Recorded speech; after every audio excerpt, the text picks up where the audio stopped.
You found Cozy Side Audio, where even the harshest places can hold quiet moments. Tonight's story is one of survival, of strength in silence, and hope in the face of the wild. If you're moved by these journeys, please like, share, and subscribe so others can walk with us. Cozy Side Audio presents Into the Green Abyss. Chapter 1: Above the Trees. The hum of the engine vibrated through the soles of my shoes, dull and even, like the breathing of some huge mechanical beast. I sat just behind the pilot, my forehead resting against the curved plexiglass window, watching the thick emerald ocean of the Amazon unroll beneath us like an endless, breathing quilt. The canopy swelled and dipped and swirled with the terrain, dense, chaotic, and hypnotizing. From above, it looked alive in a way nothing man-made ever could. Each tree seemed to jostle for space, wresting light from its neighbors, but together they formed something whole, something ancient and complete. Lewis was snapping photos beside me, elbow practically on my ribs. "You seeing this, man? I mean, damn." I gave a small nod but didn't look away. I didn't want to break the spell. There was a kind of reverence in watching the world from up here, a silence I didn't want to violate.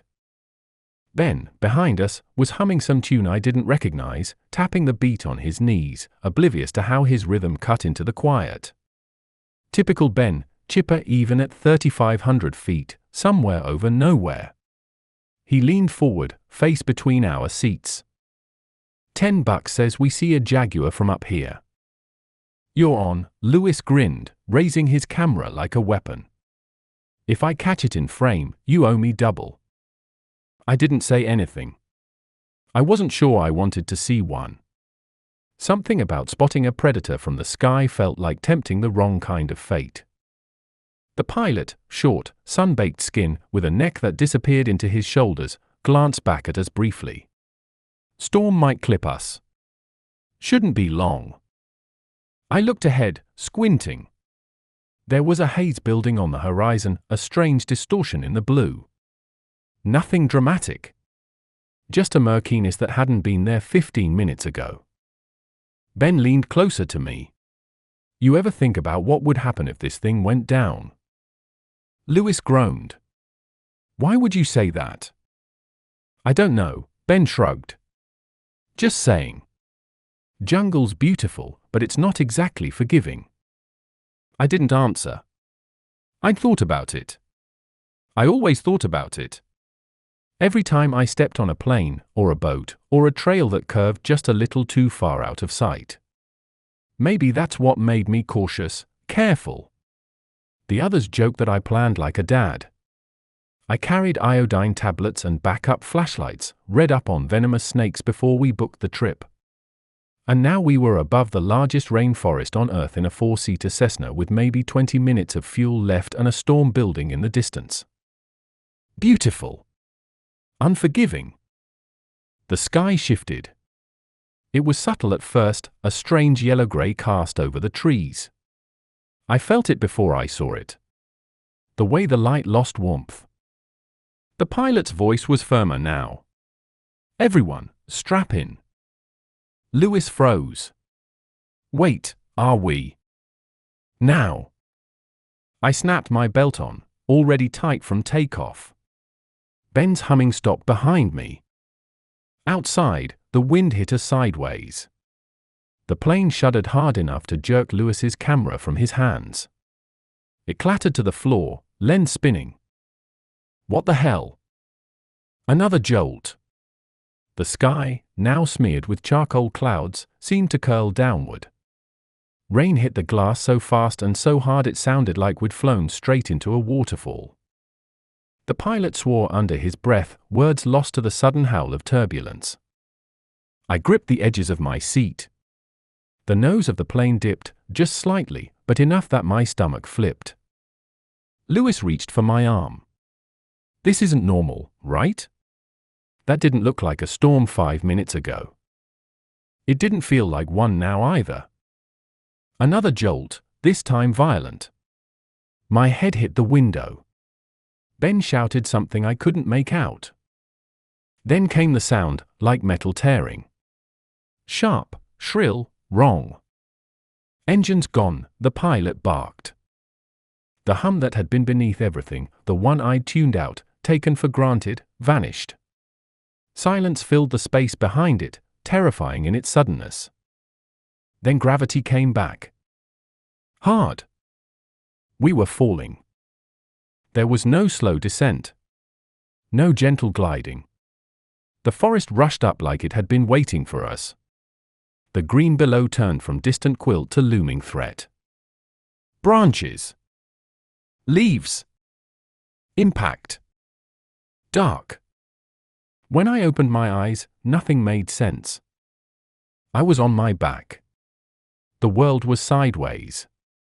Something was buzzing loud in my ears. No, everywhere. Insects. My mouth was full of dirt. I tried to sit up and couldn't. Something warm ran down the side of my head.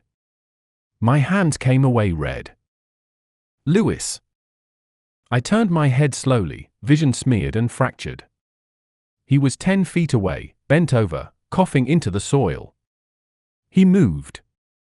That was enough. Lewis. My voice was hoarse. Weak. He looked up. His eyes found mine. Relief like I'd never felt before cracked through the fog. "You're alive," he rasped. So was he. But Ben. There was no sign of Ben. I forced myself upright. My whole body ached. A tree root had gouged a cut across my side. My shirt was shredded. Around us, the wreckage of the plane was tangled in the underbrush. One wing lay half buried, ripped away from the rest. The smell of fuel and earth was sharp and dizzying. Lewis staggered over, helping me stand. His face was smeared with blood and ash. "Ben?" I asked. He shook his head. "Didn't see him. I came to a couple minutes ago. Thought I heard him yell, but I'm not sure." We both turned slowly, scanning the dense wall of green. Nothing moved. I stepped forward, calling his name. "Ben!" Birds shot out of a tree above, shrieking into the sky. But there was no voice calling back. We spent the next hour digging through wreckage, calling, limping, listening. No Ben. No body. Just jungle. We camped by the fuselage that night, or what was left of it. Lewis managed to find one water bottle that hadn't ruptured. I had my pocket knife. Nothing else. No food. No signal. The emergency beacon was crushed flat. We didn't speak much. The rainforest never truly goes quiet, but that night, it almost did. Just the insects. Just the hum. And something else, barely there. A voice that might have been memory.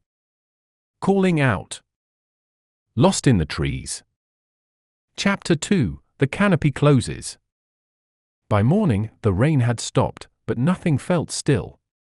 The jungle doesn't wait for grief, or fear, or the time it takes to understand what's happening to you. It creeps. It breathes. It begins again. I opened my eyes to a sky I couldn't see. The trees above interlocked so tightly that even daylight couldn't push through in more than slivers. The light felt distant. Like we weren't just lost, but buried. Lewis was already up. He was crouched near the wreckage, shirt off, using one of the plane's broken windows to inspect a gash running across his ribs. Deep, angry red. He didn't say anything when he saw I was awake. Just nodded once and turned back to the task of tearing fabric for a bandage. The mosquitoes had arrived with the dawn. I slapped my neck and killed 2. Blood smeared across my skin, probably not mine. They were relentless. You could hear them before you saw them, high-pitched and coordinated like static on old speakers. We hadn't found Ben. Not a footprint. Not a torn thread. Not even blood. The jungle had taken him without a sound. We'd spent half the night shouting his name. First with panic, then with hope, and then just to make noise so we didn't feel so alone. Now, the wreckage of the Cessna was just a broken ribcage in the grass. One wing gone. Tail crushed.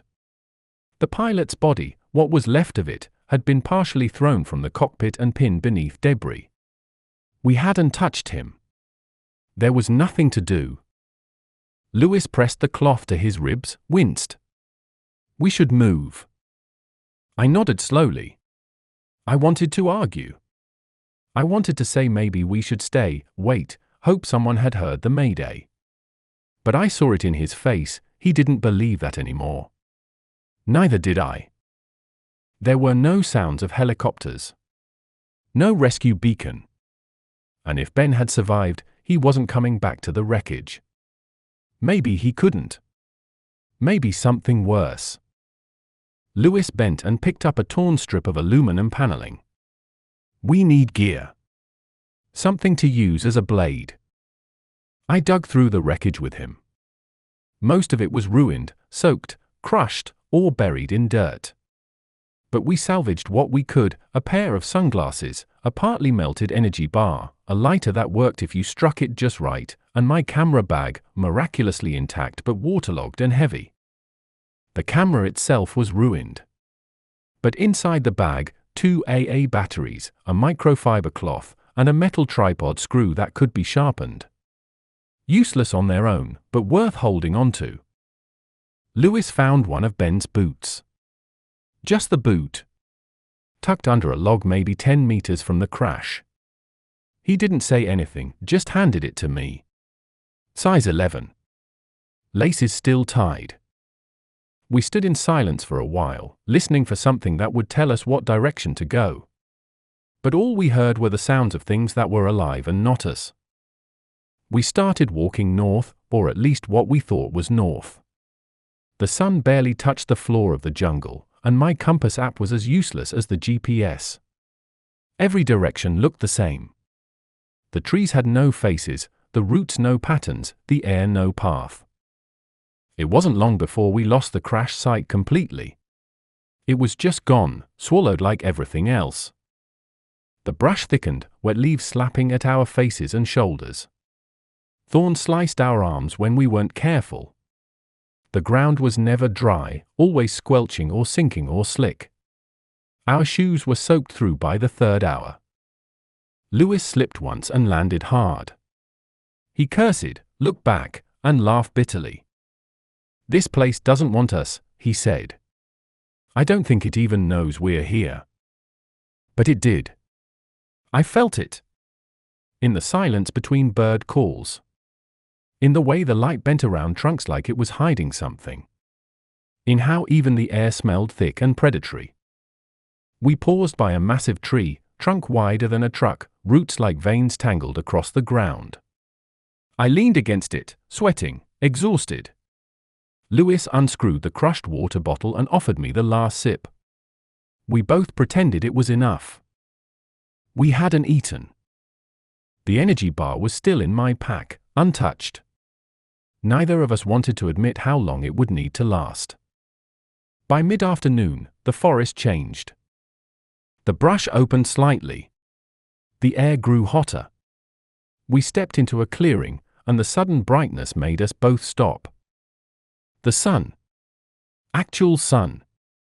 Blazing and violent. It stung our eyes. In the center of the clearing was a pool of water, stagnant and covered in green scum. Bags hovered like static. A few frogs croaked from the edges. Lewis moved toward it. Wait, I said. That's not safe. I'm not drinking it, he muttered. Just want to wash my face. But even that felt dangerous. The water was too still. It didn't belong here. We skirted around it and pushed forward. Every now and then, I thought I heard something, a shout, a footstep, a snap of branches. I would stop and look back. Lewis would ask if I was okay. I'd nod. But I wasn't okay. Ben was out there. Maybe dead. Maybe watching us, too hurt or scared to call out. Maybe taken by something else. The jungle had rules, but they weren't ours. We didn't even know the game we were playing. We stopped for the night beside a massive fallen tree, hollow and dry enough inside to crawl into. It would be cramped, but better than sleeping exposed. Lewis crouched beside the trunk, breathing hard. "We should start rationing," he said. "No bites today. None tomorrow. Just enough to move." I reached for the energy bar but hesitated. Just holding it felt obscene. I broke off the thinnest edge and handed it to him. He did the same. The rest went back in the bag. Night came fast. Not like back home where it slips in gently. Here, it dropped like a curtain. One moment we could see, the next we couldn't. The darkness felt thick, like it pushed against your skin. The jungle came alive in the dark. Buzzing. Chirping. Shrill cries. Cracks in the distance. Flashes of eyes where our headlamps barely reached. We lay inside the tree trunk, side by side, knees bent to fit. The air was damp and filled with our breath. "Hey," Lewis said after a while. "If I don't make it?" "Don't." He went quiet. A minute later, "You think Ben's alive?" "I don't know," I whispered. "I hope so." I did hope. But that hope was small. Smaller than the tree we were in. Smaller than the moonlight that didn't reach us. Smaller than the silence that followed. We drifted off eventually, half asleep, listening to the sound of water dripping from the leaves. Somewhere in the distance, a howler monkey screamed. Somewhere closer, something else moved. Chapter 3, Green Tomb. When I woke, my legs were numb. I couldn't tell if it was from how we'd been curled up inside the tree trunk, or if it was something worse, something creeping in beneath the skin. I shook them out, slowly, wincing. My knees cracked. Lewis stirred beside me, his breath short and ragged. "Still here," he muttered, eyes half closed. "Still real." Outside, the sky was a pale grey-green. Not dawn. Not full day. The kind of light that felt like it had no source, just filtered dampness, soft and heavy. Mist clung to the trees, caught between the branches like trapped breath. The jungle had quieted. Not silent, but different. Duller. I stepped out of the tree, brushing off leaves that had collected on my shirt. My clothes smelled of mildew and something sour. My stomach clenched, empty. Lewis followed me out, barefoot. He'd taken off his shoes in the night and couldn't find one of them now. "Something took it," he said quietly, and didn't look at me when he said it. We shared the thinnest sliver of the energy bar and sipped the last drops of water. Not enough to matter. But we were past rationing. We were pretending. We started walking again, no direction except forward. North didn't exist anymore. There was only the place behind us and the place in front. By midday, the ground began to change. It grew soft, wet, almost sponge-like. Every step sucked at our shoes, pulled at our ankles. The air thickened, more humid than it had been even the day before. Sweat poured from our skin in constant sheets. Mosquitoes swarmed worse than ever, biting through clothing, crawling into ears, eyes, mouths. I kept my shirt collar pulled up over my face, but it barely helped. Lewis smacked at his arms, his neck. Blood mixed with dirt in smudges along his shoulders. We were being eaten alive. Slowly. "You smell that?" he asked. I did. Rot. A deep, wet decay. Not leaves. Not mud. We slowed. Lewis took a few steps ahead of me, brushing vines aside with his forearms. His pace hesitated. And then he froze. I moved up beside him, pushing through the last curtain of greenery, then stopped dead. A ravine opened in front of us.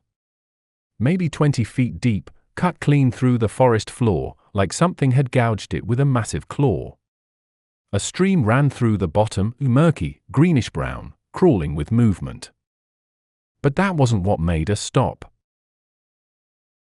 At the edge of the ravine, half buried in vines, was a section of torn metal.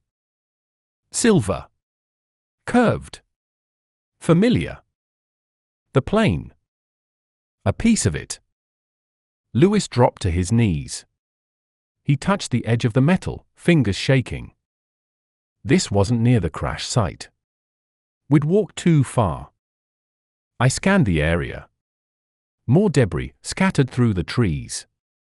A suitcase burst open, its contents soaked and moldy. A shoe. A seat cushion. A ragged strip of fabric that might have once been someone's shirt. Ben. I called, the name breaking in my throat. Ben. No answer. Just the river. The bugs. Lewis stood. He could have ended up here, he said. He could have made it this far. He didn't sound hopeful. We followed the ravine's edge, I scanning every shape, every mound. Each patch of twisted foliage felt like it might be hiding a body. Then Lewis pointed. There, half concealed under a patch of wet leaves, was something white. We both approached slowly. My legs didn't feel like they belonged to me anymore. It was a shirt. Torn, stained, tangled in branches. And near it, a backpack. Not mine. Not Lewis's. Ben's. Lewis knelt beside it, brushing debris off the surface. It was half crushed, the zippers ripped. Most of the contents were gone or ruined. But inside one of the smaller compartments was a phone. Dead. Cracked. And a small notebook. Lewis handed it to me without a word. The pages were soaked, the ink bleeding. But some writing was still visible, jagged, smeared scrawls, barely legible. Still alive. Day unknown, water bad. Mouth ulcers. Skin peeling, heard voices last night. Might be close. Don't know where I am. Can't walk. Please find me. The last page had only one word. Sorry. My knees gave out. I sank into the mud, the notebook cradled in my hands like it was fragile. Sacred. Ben had been here. Not long ago. He'd written this while we were searching miles away, screaming his name into the wrong trees. He might still be close. Or he might be dead. Lewis sat beside me. Neither of us said it, but we knew what we were thinking. The jungle didn't return the dead. It swallowed them. But we weren't going to stop. Not yet. We kept moving downstream, following the curve of the ravine. It narrowed, the trees bending closer. At times we had to walk in the water itself, shin-deep in sludge. Twice, I nearly fell. Once I did. A rock sliced open my palm. Blood dripped into the water. I remembered what lived in these rivers. We climbed out, breath ragged, hearts hammering. Every step took effort. Every vine felt like it was trying to pull us down. Lewis was limping. His ankle had swollen. Still, we moved. Because if we stopped, it would mean accepting that we were alone. And I wasn't ready to believe that. Near dusk, we found the hollow. It was a space in the roots of a massive tree, wide enough to crawl into, dry inside. Lewis collapsed without a word, curling into himself. I sat with the notebook in my lap, staring at Ben's handwriting until it blurred. The jungle outside buzzed and howled and clicked. I thought I saw something move out there. Not an animal. Not a hallucination. A figure. Watching. I blinked, and it was gone. That night, I dreamed I was still on the plane. But I was alone. And it was sinking. Not in water, but in vines. They wrapped around the fuselage, pulled it down into the dirt, and no one screamed because no one else was there. Just me. And the jungle. I woke with my mouth full of leaves. Lewis was still asleep, breathing shallow. I sat up, rubbed my eyes, looked out at the trees. And for a moment, just a moment, I could swear I heard a voice. Far off. Calling my name. Chapter 4: The River's Teeth. The sound of water drew us in. It began faint, distant, just a hush behind the thick of the trees. But as we walked, it grew louder, insistent. Not the gentle flow of a creek, but something faster. Wider. Lewis limped ahead of me, teeth clenched, sweat soaking his shirt to his spine. Neither of us said what we were thinking. That maybe, just maybe, we could follow the river out. We hadn't spoken much since we found Ben's notebook. The weight of it sat between us like a third person. Every time I looked at Lewis, I wondered if he was hearing the same things I was, the voice in the dark, the name whispered behind the trees. Maybe we were both going mad and didn't want to admit it. The jungle thinned a little as the river came into view. It wasn't beautiful. It was wide and murky and fast, the color of old tea and rust. Fallen branches choked parts of it, and foamy bubbles formed where it hit sharp rocks. The smell was sharp, wet, vegetal, tainted with the distant suggestion of rot. We stood on the bank, silent. The noise was huge up close. Rushing water. Insect chatter. A parrot screeching overhead like an alarm. Lewis dropped his pack and bent to wash his face, letting the muddy water run over his fingers. His eyes were sunken, ringed with yellowish bruises of exhaustion. We could follow it, he said without looking up. Downstream. Rivers go somewhere. Towns, boats, people. Something. We don't know where it leads, I said. It could go deeper. It could kill us. He stood and turned to me, expression hard. Everything here can kill us, Nico. I didn't answer. He was right. Staying still wouldn't save us. Neither would walking in circles. But trusting something this wild, this unpredictable, it felt like throwing ourselves into the mouth of something hungrier than we were ready for. Still, we followed it. The banks were slick and unstable, forcing us to stay close to the tree line.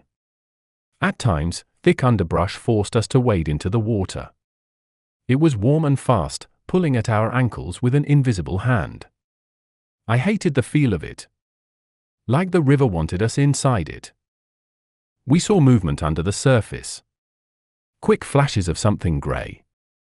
A splash. A ripple that didn't match the current.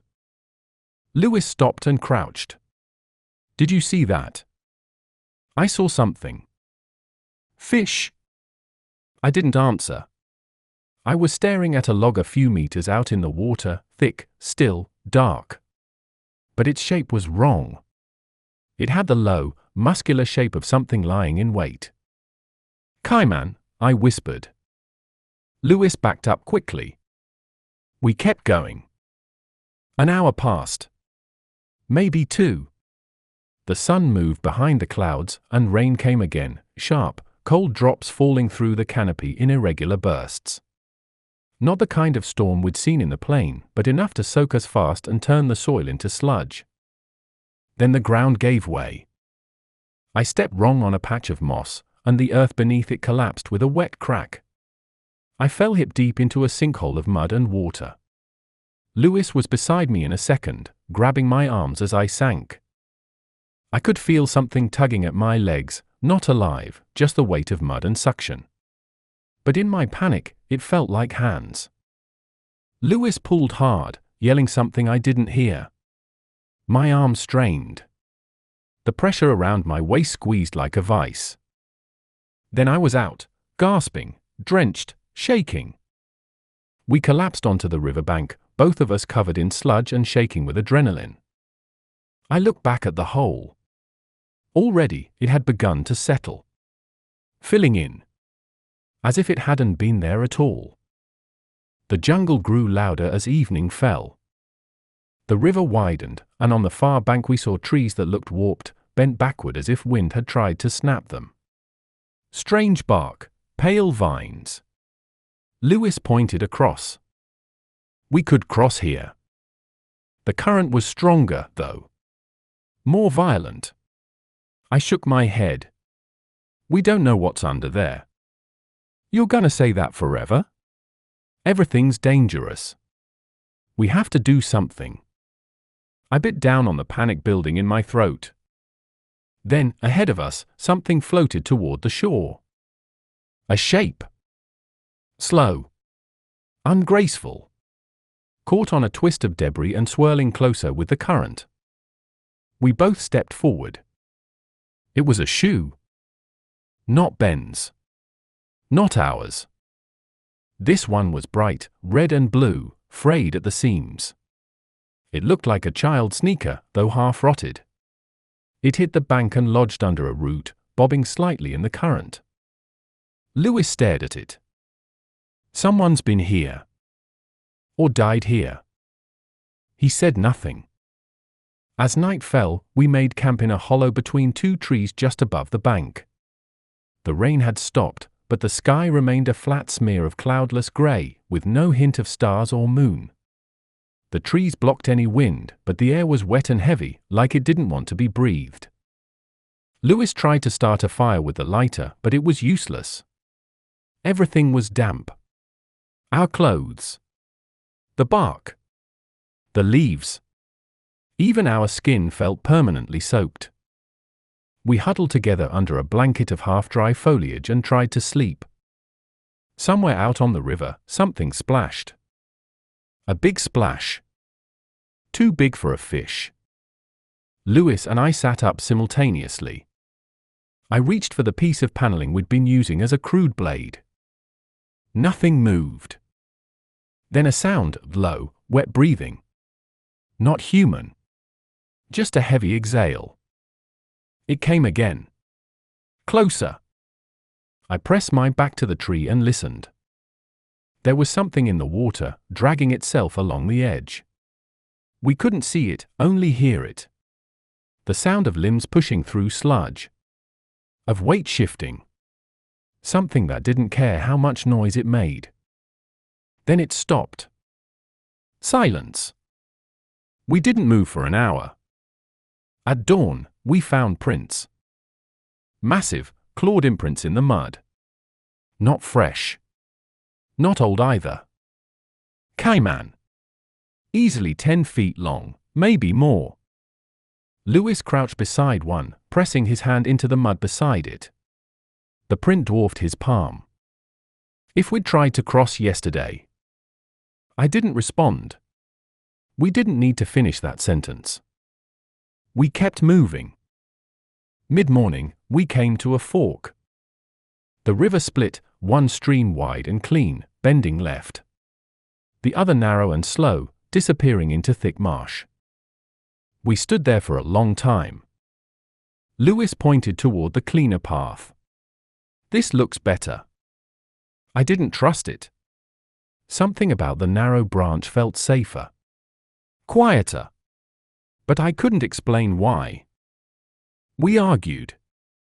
For the first time since the crash, really argued. Not raised voices, real anger. It came from fear, from starvation, from the bone-deep exhaustion that made everything feel like an attack. In the end, we followed Lewis. 2 hours later, we saw the bones. Half buried near the bank, tangled in vines. Not human. Probably a monkey. But the ribs had been cracked clean in two, as if something had crushed them like twigs. We walked slower after that. By nightfall, we were starving. The last of the energy bar was gone. My head swam. Every step felt like walking underwater. We stopped under a massive tree with leaves so broad they formed a roof above us. Lewis slumped against the trunk and didn't move. I can't go much longer, he said. I didn't answer. I didn't know what to say. Instead, I listened to the water. The ceaseless rush. The call of birds overhead. The distant roar of a howler monkey claiming some invisible throne in the trees. And then, beneath it all, a splash. Closer than before. Followed by the creak of branches. I gripped the shard of metal tighter and stared into the darkness. This place didn't want us. But it hadn't decided how to take us yet. Chapter 5, Ben's Watch.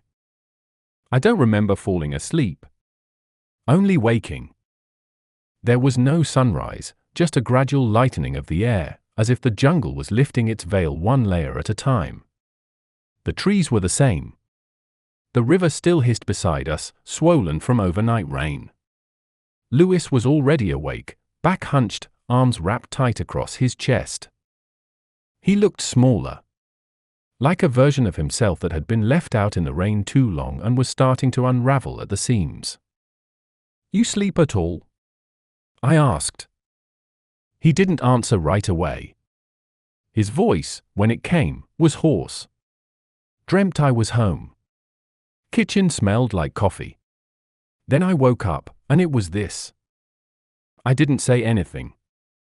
What was there to say? We didn't eat. We didn't talk.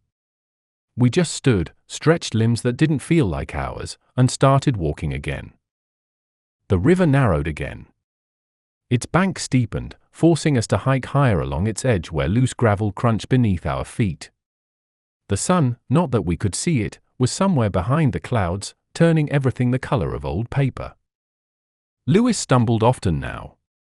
His limp had worsened. His face was pale, skin blotched with pink around his mouth and neck, rashes, maybe. Insect bites. Something worse. He didn't complain, though. Not once. But the silence between us had changed. It wasn't just exhaustion anymore. It was a quiet built out of shared knowledge. We were running out of body. Running out of time. We passed twisted vines the width of our legs. A massive termite mound the size of a refrigerator. Skeletons of fallen trees strangled by newer growth. Everything was layered, life over death. Nothing here stayed buried. Everything just recycled. Then Lewis stopped. Slowly lowered to one knee. I turned to him. "What is it?" He didn't answer. Just pointed. Half covered in silt, barely visible between two roots, was a piece of fabric. Blue. Faded and rotting, but unmistakable. Denim. I dropped to the ground beside it, scraping gently with my fingers. The earth came away slowly, sticking to my skin like paste. There was more fabric beneath. Pants. Legs. And then, a wrist. Bone white. Still wearing a watch. I froze. Lewis looked away, mouth pressed tight. I reached forward, slowly, and brushed the dirt from the watch face. Cracked. But still ticking. Ben's watch. It didn't feel real. Not like the notebook had. This was different. This wasn't a trace. This was final. There was no body, only the lower half. The rest had been taken, dragged off, rotted away, devoured. But the watch was still here. Still counting time for someone no longer alive. Lewis sat down hard beside me. His hands were shaking. We missed him. We were too far off, too slow. We didn't know, I said. We couldn't have known. I should have gone the other way when we found the debris. You said we should. And I didn't. Don't. Lewis dug his fingers into his scalp, breathing hard. You think he knew? When it happened? I don't know. I didn't want to imagine what had happened. But the jungle left nothing untouched for long. If Ben had been injured, Immobile, weak, he wouldn't have stood a chance. The silence became a weight between us. Even the forest held its breath. I reached down, took the watch carefully from the wrist, and slid it into my bag. It felt wrong to leave it, but more wrong to let it rot with what was left of him. Lewis said nothing. We left a stone marker. Just 3 flat rocks stacked in a triangle near the roots. Nothing a stranger would notice. But we would. The grief came slow. Like the heat. Like the rot. It didn't hit in one clean burst. It bled in from the edges. Lewis didn't speak the rest of the day. He walked with his head down, one hand clenched so tight his knuckles had turned white. I let him be. I knew if I said anything, it would break both of us. We followed the river still, but without hope. Not really. Hope had been buried with that watch. By late afternoon, the clouds darkened again. Rain came fast. Sheets of it, slicing through the canopy in slanted waves. Thunder rolled somewhere beyond the trees.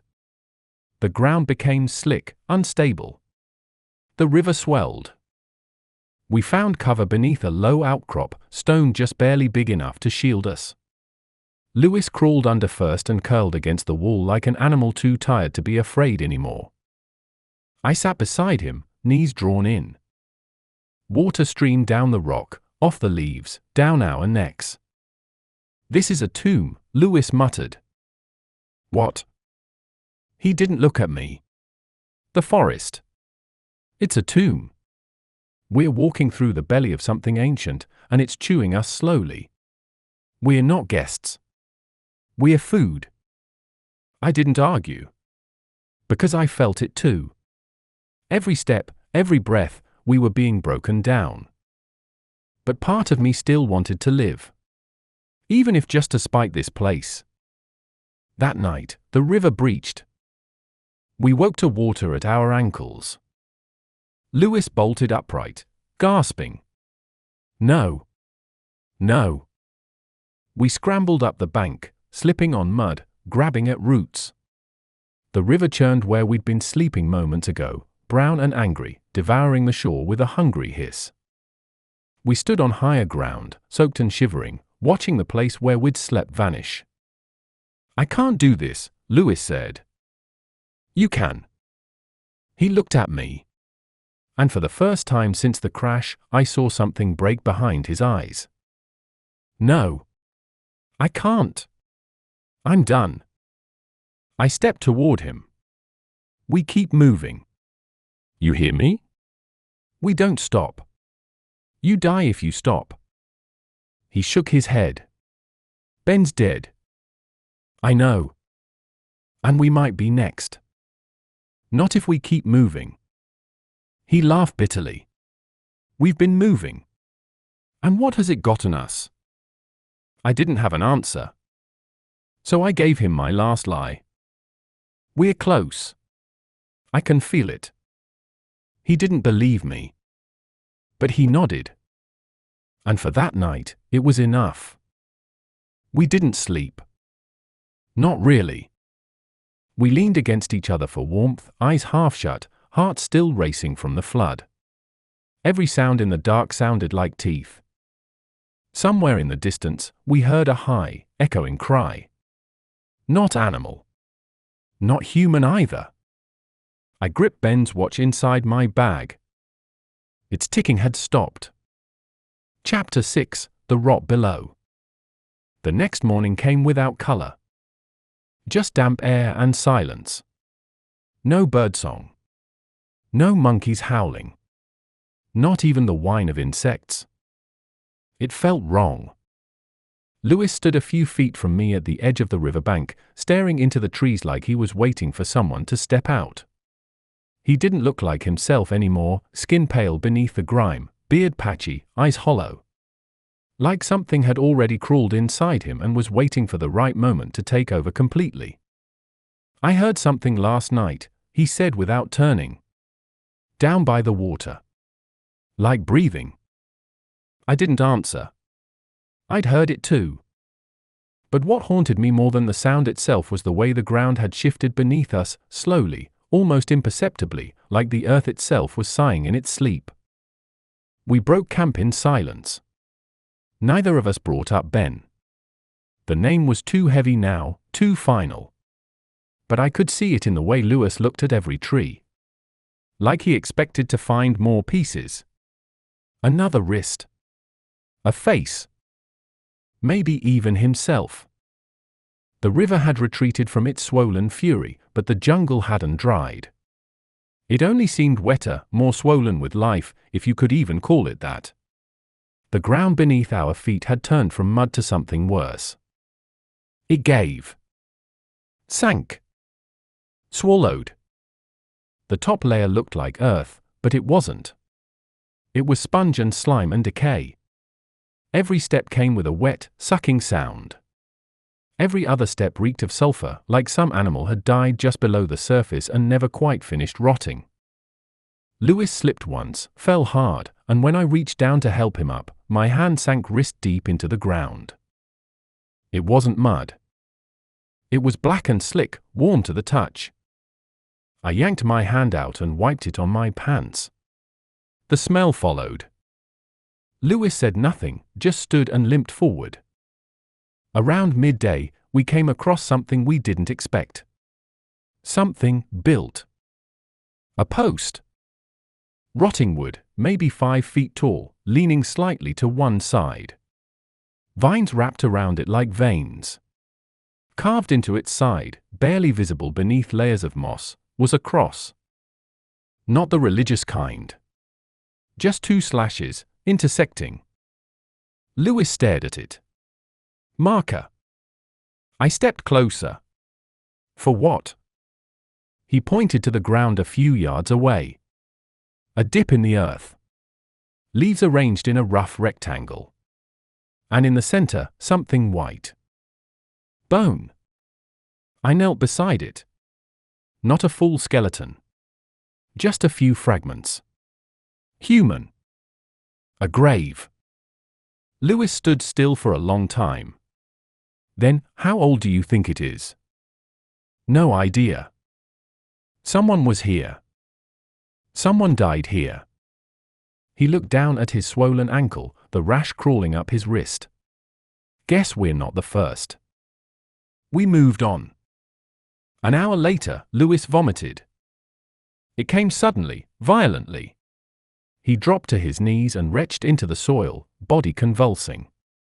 I knelt beside him, hand on his back, but he pushed me away. I'm fine, he gasped. You're not. Just heat. Just something I ate. But we both knew better.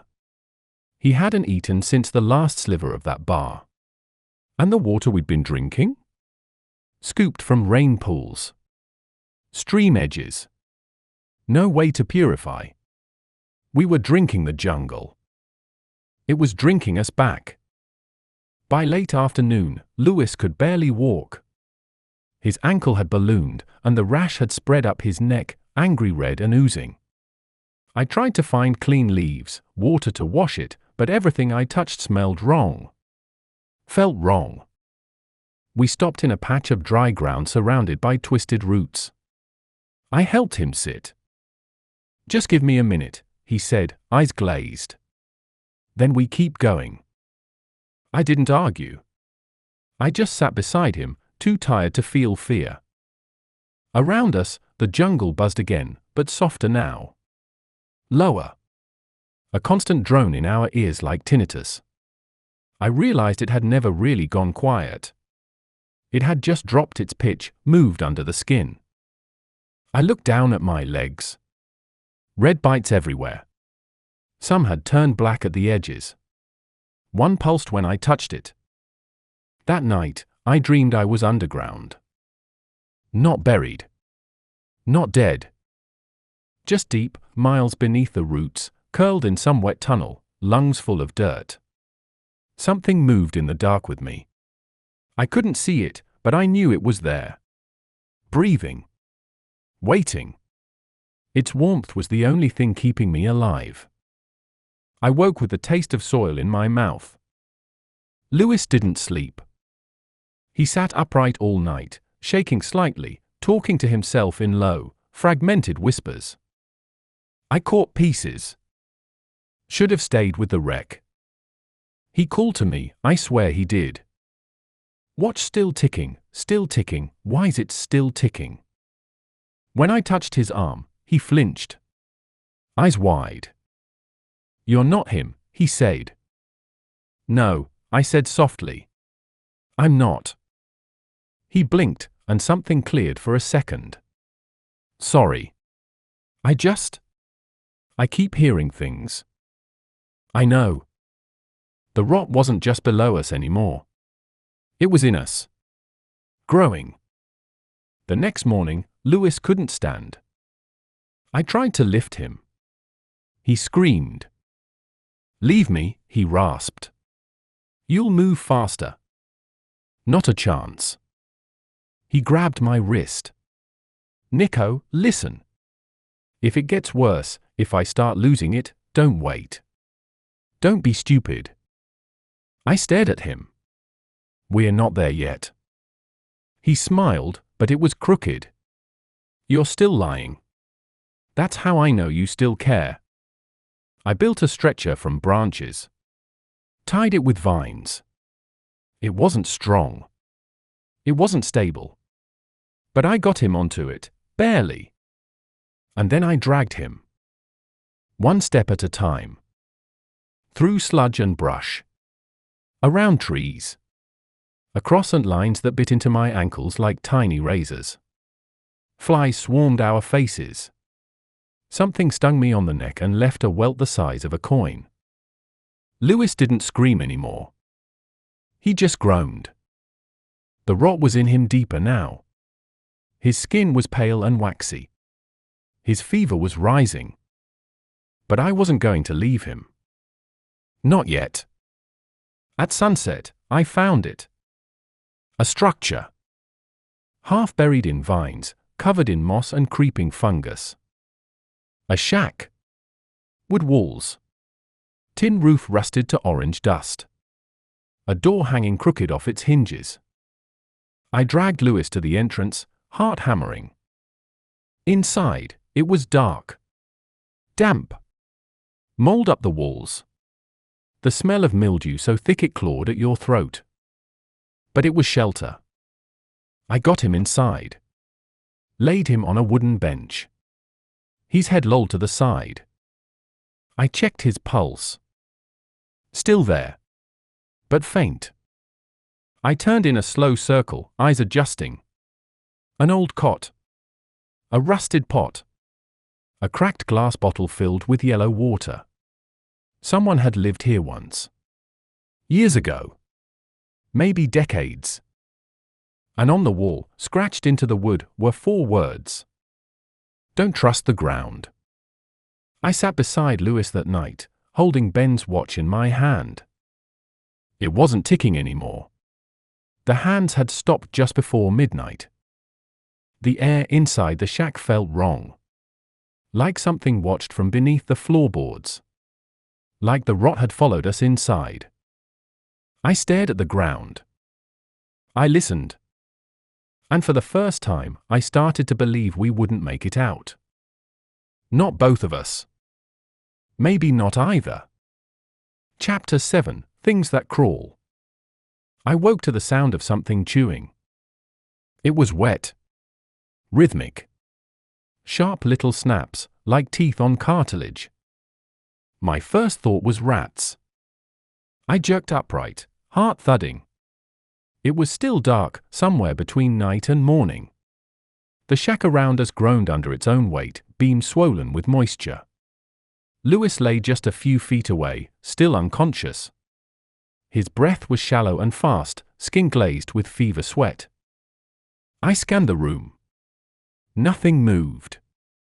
But I could still hear it. The sound. It was coming from beneath the floor. I crouched low, pressing my ear against one of the warp boards. For a second, nothing, just the muffled drone of the forest beyond. Then, Skrrkkk. Not chewing. Scraping. I clawed something, dragging against wood. I stumbled back, hand on my knife, the jagged scrap of metal we'd salvaged from the wreck. The noise stopped as suddenly as it had come. Silence. Lewis moaned softly behind me. I turned and froze. His leg. It had changed. The swelling was worse, now grotesque. But more than that, something pulsed under the skin.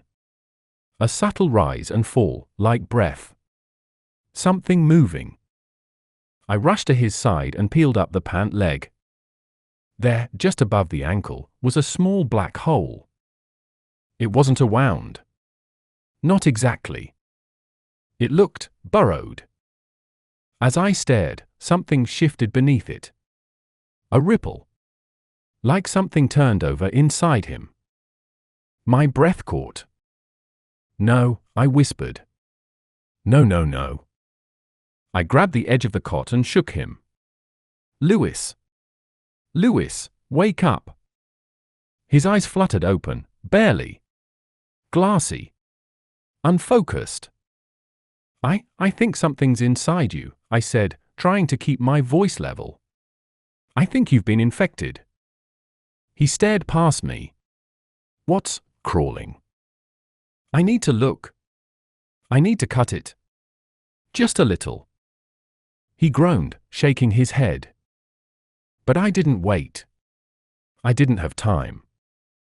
I pulled the knife from my belt, boiled it for a second over the tiny flame I'd sparked with a scrap of dry moss, and pressed it to the wound. Lewis screamed. I bit down on mine. I cut. A shallow incision just around the hole. And when I pressed gently on either side of it, something came out. A slick, white-bodied larva. Maybe 2 inches long. It wriggled onto the wood and immediately tried to crawl toward the shadows. I crushed it with the flat of the blade. Lewis was sobbing now, twitching from the pain. I found 2 more. One already dead. One not. I pulled them out. Lewis passed out cold. At sunrise, I burned the larvae. Every last one. The stench was unbearable, acrid, like boiling plastic and bile. But I had to watch them die. Then I checked his entire body. His back was blistered. His arms were sunken. But the only burrow I could find was the one on his leg. I hoped that meant I'd gotten them all. But I wasn't sure. Not at all. I left him sleeping and walked the perimeter of the shack, searching for anything, tools, food, even clues about who built it. I found old tins, rusted shut. A fishing rod with the line snapped. A small hatchet embedded in the root of a tree so deeply it had been swallowed halfway into the bark. And in the clearing behind the shack, more graves. 3 of them. Simple mounds marked with stacked stones and wood crosses. No names. No signs. Just quiet. Like the forest had come to terms with their existence. I didn't cry. I wanted to. But something in me had dried out. When I came back inside, Lewis was awake. He looked at me with a strange clarity. You pulled them out, he said. Yeah. He nodded slowly. I felt them inside me. All night. I thought it was just fever. It wasn't. He sat up with effort. I think I'm dying, Nico. No, I said too fast. He gave me a look. Not pity. Not surrender. Understanding. You're gonna have to keep going without me. I'm not leaving you. You'll have to. You drag me another day, and it's over. For both of us. I didn't say anything. Because I didn't know what I'd say when the moment actually came. We stayed in the shack one more night. I wrapped Lewis's leg and gave him sips of water every hour. The wound didn't fester further. No more larvae. Maybe we caught it in time. But we didn't sleep. Because the sounds came back. This time, louder. Scritch. Scrape. Scratch. Something beneath the floor. Lewis stared at the ceiling. It wants in. It can't. It will. The boards near the wall groaned. Then, a piece of the floor buckled. I jumped up, knife ready. Nothing came through. But the wood pushed up from below, as if something enormous pressed from underneath. Lewis grabbed my arm, panic finally blooming in his eyes. Don't stay here. I'm not leaving you. You have to. Boom. Another section of floor shuddered. Dust fell from the ceiling. Then, it stopped. All at once. Stillness. Then, from the dark, a low, slow breath. Not air moving. Breath. Something exhaled. Right beneath us. We fled. I helped Lewis up, arm over my shoulder. He could barely move, but fear made us fast. We made it 20 paces before the shack collapsed. No storm. No wind. Just a soft, slow surrender. The floor buckled. The roof folded. The whole structure sank. Into the ground. Into the rot. Gone. Like it had never been there. We didn't speak again that day. What was there to say? The jungle didn't want us anymore. It wanted what was inside us. And it was done waiting. Chapter 8, Rain Like Knives. The rain came back like it had something to prove. We were already soaked, clothes clinging to our skin barely clinging to us, but this storm was different. Louder. Sharper. Every drop felt like a needle, slicing down through the canopy with nowhere left to hide. Lewis had started muttering again. Words I couldn't make out. Sometimes names, sometimes numbers. His fever had returned with a vengeance. I could feel the heat coming off him even in the rain. We needed shelter. Somewhere dry. Somewhere out of the wind. There wasn't any. The forest had sealed itself up. Every root was slick. Every path turned to soup. The river beside us had grown again, creeping higher into the bank. Brown foam swirled at the edges. The sky was a sheet of grey hammered by lightning. Thunder chased us in waves, rolling through the treetops like the echo of something ancient waking up. I hauled Lewis along, one arm around my neck, his weight dragging at my shoulder like a body half swallowed by the ground. He was slipping in and out, sometimes silent, sometimes cursing under his breath, sometimes singing a tune I didn't recognize. Nico, he muttered once. It's in the trees. I saw it. You're seeing shapes. That's the fever. He didn't reply. Just looked behind us with eyes gone wide and glassy. I didn't ask what he'd seen. I didn't want to know. By midday, the forest floor was underwater. It didn't rise slowly. It came all at once. One step, ankle deep. Next step, thigh. I pulled Lewis onto a mound of roots and scanned the trees. We were in a basin. Surrounded on three sides by low ridges, the kind that looked solid until you tried to climb them and found only moss-covered clay. The river had veered off somewhere to the south, but its overflow had turned this part of the forest into a swamp. Floating debris passed in slow, deliberate procession, branches, palm fronds, a bloated animal carcass whose origin I couldn't place. I tested the water. Murky, warm, impossible to see through. I could feel things moving in it. Nothing aggressive. Just life. Crawling. Waiting. Lewis moaned beside me. I looked down. His lips were blue.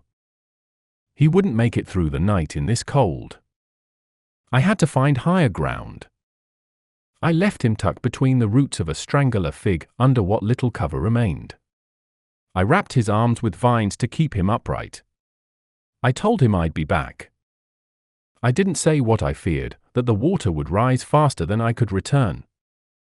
That I might come back to find only the crown of the tree, and no sign of him.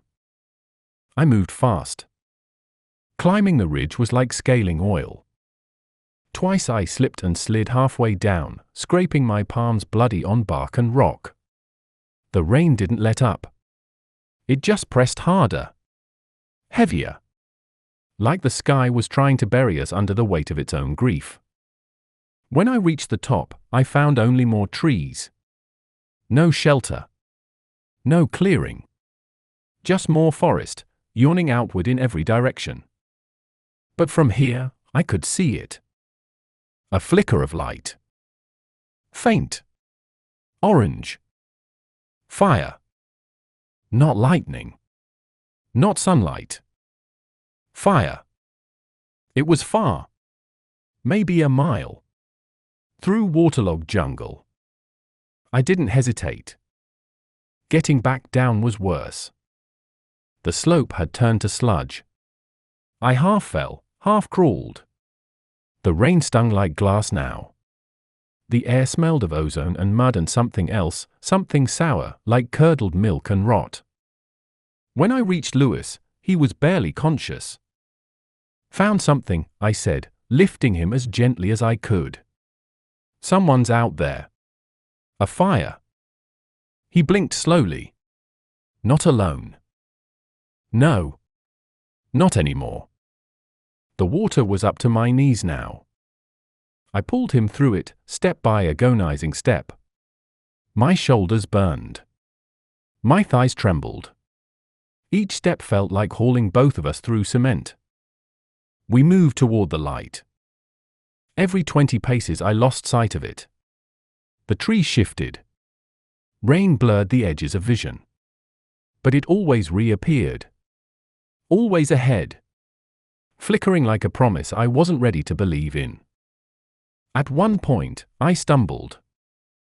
Lewis slipped out of my arms and sank beneath the surface. I dove after him. The water was black and warm and full of movement.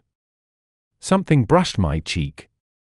Something else darted past my ankle. I found him by feel, an arm, then a shoulder. I pulled him up. He gasped, sputtering. Alive. Just. The light got closer. It wasn't a fire after all. It was a lantern. Hanging from a post made of sharpened wood, swaying in the wind. Behind it, a structure. A proper one this time. Wood. Elevated. On stilts. Walls made from cut planks, roof covered in metal sheets. A hunting shack. No doors. Just an opening, gaping like a mouth. I dragged Lewis up the crude ladder, muscles howling. Inside, dry. Musty. But dry. A table. A cot. A crate full of empty food tins. A long knife rusted to a handle. No one inside. Just traces of them. And one more lantern, lit and full of oil. Lewis collapsed onto the floor, half laughing, half crying. I thought it was fake, he said. I knelt beside him. It's real. He clutched my arm. Not the light. You. I found a tarp and wrapped him in it. His fever was breaking again. That much I could tell from the sweat pouring off him. He drank when I offered him water. Ate a few strips of old dried meat I found sealed in plastic. He didn't even ask what it was. Neither did I. I took first watch that night. The rain beat on the roof like fists. Wind howled through the trees. Once, I heard a crash, something massive falling in the distance. A tree, maybe. Or something bigger. I held the rusted knife in my lap, staring at the open doorway. At the lantern swaying outside. Its flame flickered hard. Then dimmed. Then went out. The darkness rushed in like a wave. I lit the second lantern inside. And waited. Lewis snored behind me, fitful, but alive. I didn't sleep. Couldn't. Because out in the water, just past the edge of visibility, I saw shapes. Moving. Low. Slow. Many-legged. And they didn't swim. They walked. Chapter 9: Lanterns in the Water. At some point, I stopped thinking of it as rain. It had been coming down for too long, too hard. It was no longer weather, it was a weight. Something the sky was pressing down into the world. As if it wanted to drown everything that wasn't green. Inside the shack, the light of the lantern held the dark at bay, but only just. The walls creaked. The boards trembled under each gust of wind. And beyond the open door, the jungle watched. Lewis was asleep again, but only just. He twitched with every gust. Every new noise made his lips move, fragments of words, names, things he hadn't said out loud before. I stood at the threshold of the shack with the knife in my hand. The water outside had risen even higher. Up to the second step. Then the third. And still, shapes. Too many. They never rushed. Never charged. They just appeared. Half submerged, half hidden by the ripples and reeds. Human in height. Wrong in posture. The water parted around them as if they belonged to it. And they carried lights. Tiny floating lanterns, faint, flickering. Not fire. Not glass. But glowing. Moving. They didn't hold them. The lights hovered above their heads, swaying gently as they moved. Like bait. Like will-o'-the-wisps. Lewis stirred behind me. I turned to him. They're back. His eyes opened slowly. Bloodshot. Fever-glazed. What is? The walkers. In the water. He blinked at me, confused. I saw them in a dream, he whispered. I didn't respond. Because I was starting to believe the dream had seen us first. The water reached the top of the steps. The shack groaned. Something shifted in the beams. I backed away from the doorway and shut it, not that it would matter. There was no lock. Just warped wood on swollen hinges. Still, I needed the illusion. Lewis sat up with effort. How many? 3. Maybe 4. I keep losing count. Eyes? No. Mouths? No. He nodded. Then don't talk to them. It sounded insane. But the way he said it, dead serious, like it was a fact, a rule of nature, I didn't argue. He looked at the window. They're not here for food. They're looking for something. Us? No. Not yet. The lantern on the table flickered. The light sputtered, casting long shadows across the walls. My eyes tracked the corner where the beams met the floor. Something had dripped there earlier, brown, thick, reeking. I glanced at Lewis. You didn't? He shook his head. Not me. We both stared at the spot.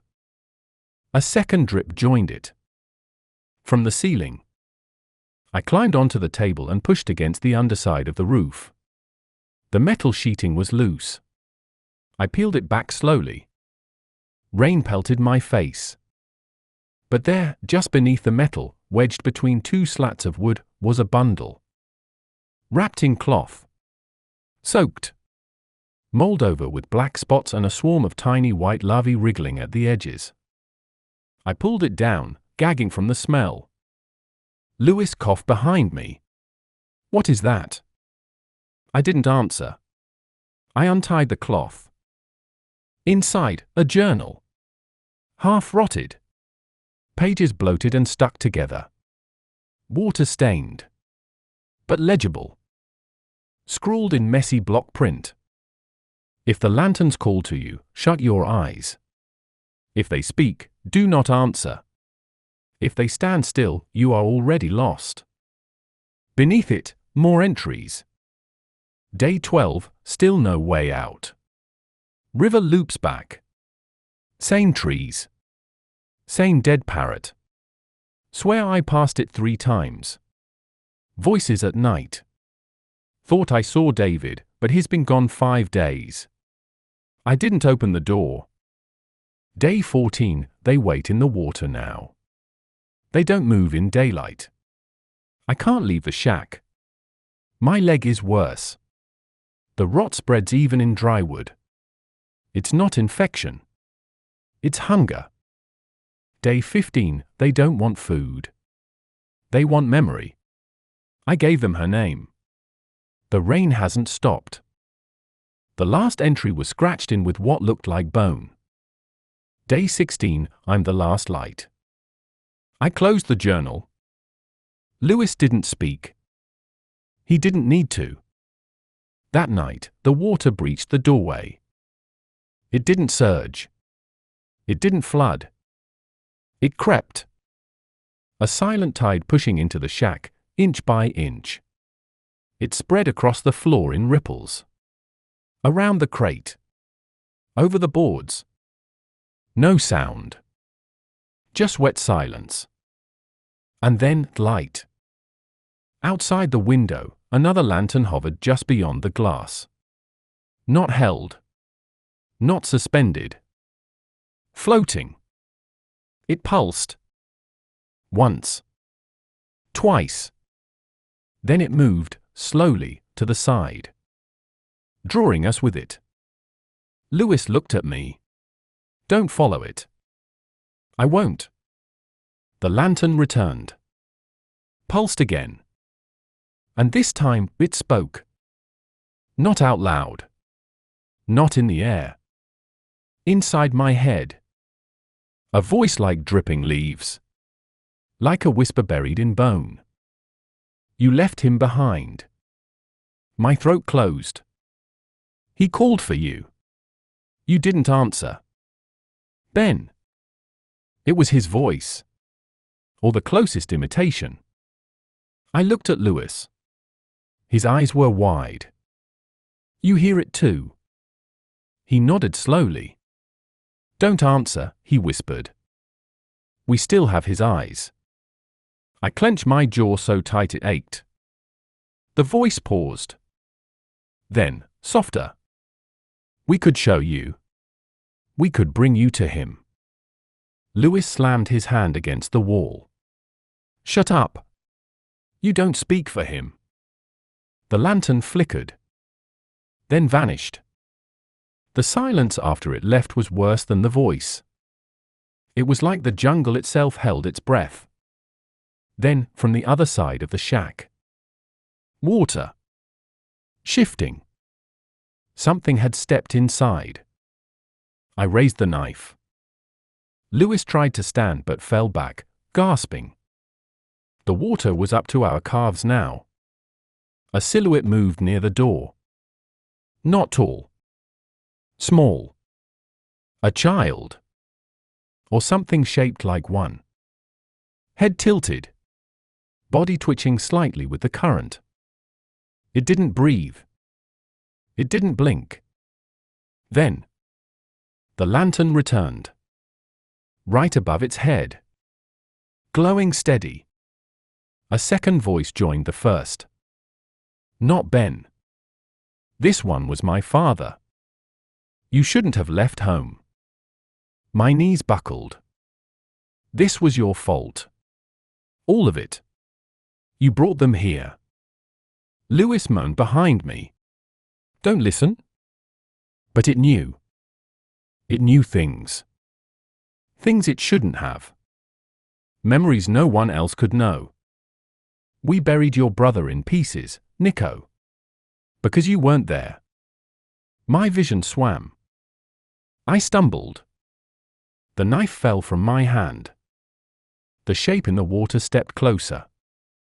Lewis, through gritted teeth, shut your eyes. I did.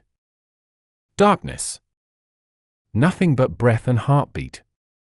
Then, a hand on my shoulder. Small. Wet. I opened my mouth to scream. And the light went out. I woke to silence. No rain. No voices. Just pale grey dawn pressing through the gaps in the boards. Lewis sat slumped against the wall, eyes bloodshot, knife in hand.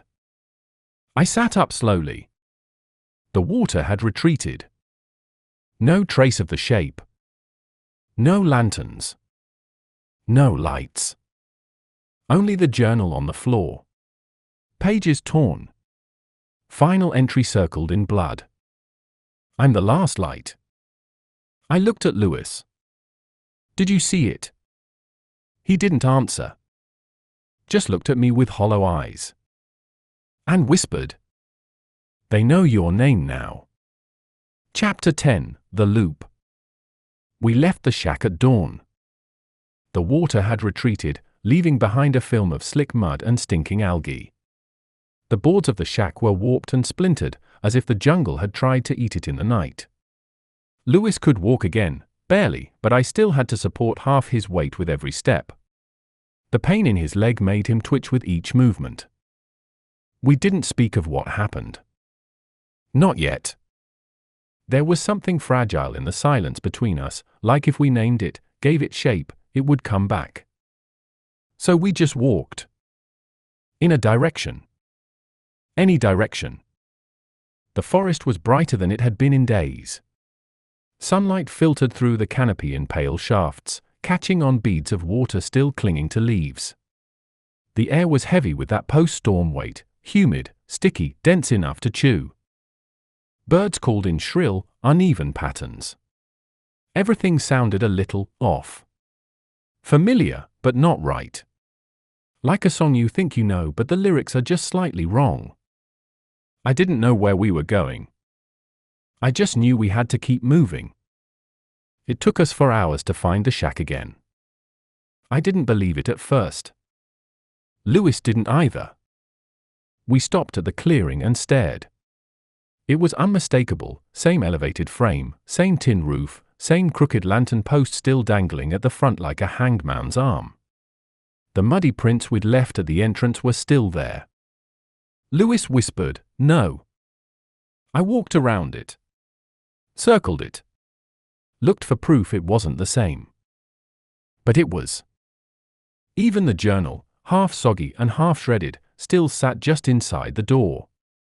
Lewis slumped to his knees. No. No. We went in a straight line. We must have turned.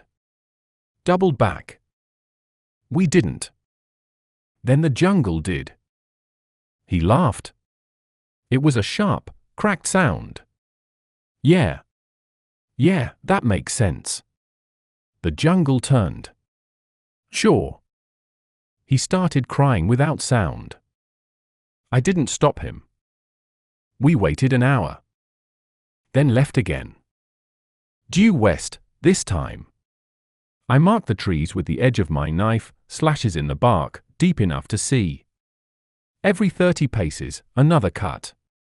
It wasn't perfect, but it was something. The heat rose. The insects swarmed again. I slapped at my neck and came away with blood and a fragment of a wing. Lewis was silent, breathing in through his teeth. I could feel him trying not to slow us down. We didn't stop until late afternoon. When we saw the shack again. Same direction. Same clearing. My slashes were gone. No, not gone. Healed. The bark was scarred, yes. But the cuts had closed, scabbed over with sap and fungus. as if weeks had passed. I stood motionless, heart thudding. Lewis sat down hard.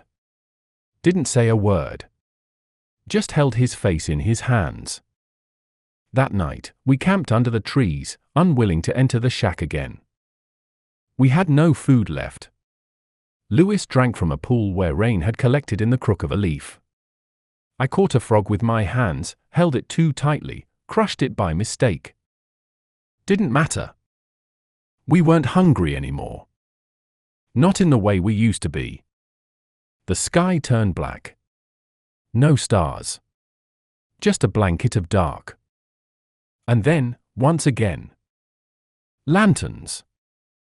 This time not floating. This time hanging. From the branches. Dozens of them.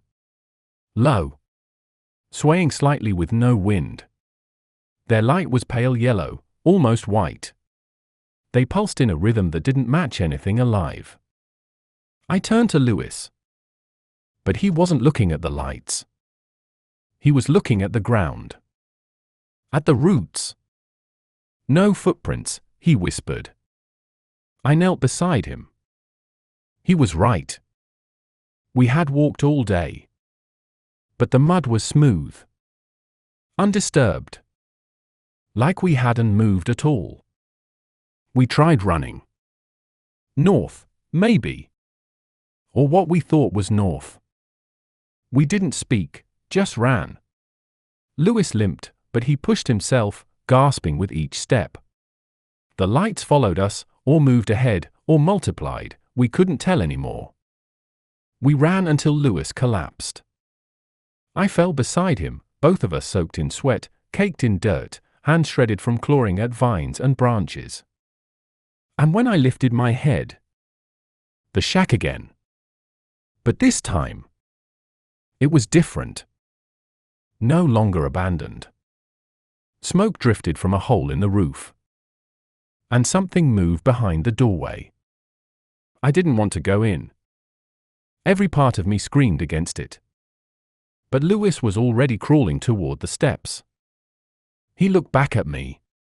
If we're stuck in a loop, maybe this is the part we're supposed to see. We entered together. The interior had changed. The walls had been scrubbed. The floor swept clean. The lantern on the table was lit, but the flame didn't move. No wind, no flicker, just static light. And at the back of the shack sat a man. Thin. Barefoot. Skin the color of old bark, stretched tight over bone. He sat cross-legged on a mat of woven leaves, hands folded in his lap. His eyes were closed. Lewis stepped forward. "Who are you?" The man said nothing. Lewis took another step.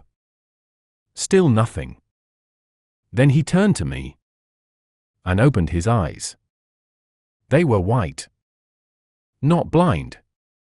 Not milky. Just white. As if every color had been drained out of them. "You don't belong here," he said. His voice was deep. Calm. Like river water just before the drop. Lewis swallowed. "We don't want to be here. You were not invited. We crashed. Our plane, our friend, he's gone. We're lost." The man tilted his head. "There is no lost. Only chosen." And turned. I stepped forward. "Are you real?" He looked at me. Smiled. "There are no real things in a place like this." And then he closed his eyes again. And disappeared. Not vanished. Not teleported. Disintegrated. Right in front of us. Like ash on a breeze. The shack folded again. Not literally. But everything inside it bent. The air turned to syrup. The lanterns flared and popped. The room stretched out and folded inward, impossible geometry twisting into itself. Lewis screamed. I grabbed him, pulled him outside. And we were in a different clearing. No shack. No lights. Just trees. Still. Silent. We both collapsed on the moss. And for the first time in days, I felt something I hadn't expected. Not fear. Not pain. But rage. At this place. This impossible maze. This breathing tomb that kept us in its lungs. I screamed. Into the trees. Into the sky. Into the dirt. And it answered back. A single word. Not spoken. Not heard. But felt. Stay. Chapter 11, The Fog Wall. We woke to silence. No birds. No rain. No wind. Not even insects. Just that low, endless hum that vibrated through the ground like the jungle's own breathing. I sat up slowly. My spine ached from sleeping against the roots. Lewis was still asleep, or unconscious. His skin looked worse again, grey where it used to be flushed, his eyes darting beneath the lids like something was chasing him through his dreams. I wanted to believe it was morning. But the sky hadn't changed. Still dim. Still colorless. No sense of time. I stood, stretched my legs, and stepped away from the clearing. And stopped. The jungle ended. 10 feet from where we slept, the trees just stopped. Not cleared. Not cut. Not broken. Ended. And beyond them, a wall of fog. It stretched in every direction, tall and solid and almost metallic in how it held the light. Dense enough to seem physical. Like you could run your hand across it and feel it resist. I stared at it for a long time. Then I backed away. When Lewis woke, I didn't speak. Just helped him sit up, gave him a sip of water. Then I pointed. His eyes narrowed. What the hell? I don't know. We stared at the wall together. It made no sound. Didn't ripple. Didn't move. Just waited. Do we go through it? He asked. I don't know what's on the other side. Neither do I. But I know what's on this side. He had a point. The rot. The voices. The loop. The weight of being watched. Maybe this was something new. Maybe this was out. I hated that it made sense. We approached together. Step by slow step. The edge of the tree line was unnatural. Roots ended mid-curl. Branches stopped like snap bones, no decay, no reason. Just a full stop. The fog pressed against them, held just inches beyond. I reached out. The moment my fingertips touched it, heat. Not painful. But uncomfortable. Like breath on your skin, too close. A shiver rolled through my arm and down my back. Lewis stood behind me. You feel that? I nodded. Alive. I pressed my palm into it. It gave. Not like air. Like flesh. Or a thick membrane. And then, it opened. A narrow corridor appeared inside the fog. Still dense on either side, but with a path clear enough to walk through. Not natural. Not wind. Like something had moved aside just for us. Lewis let out a breath. Well. That's subtle.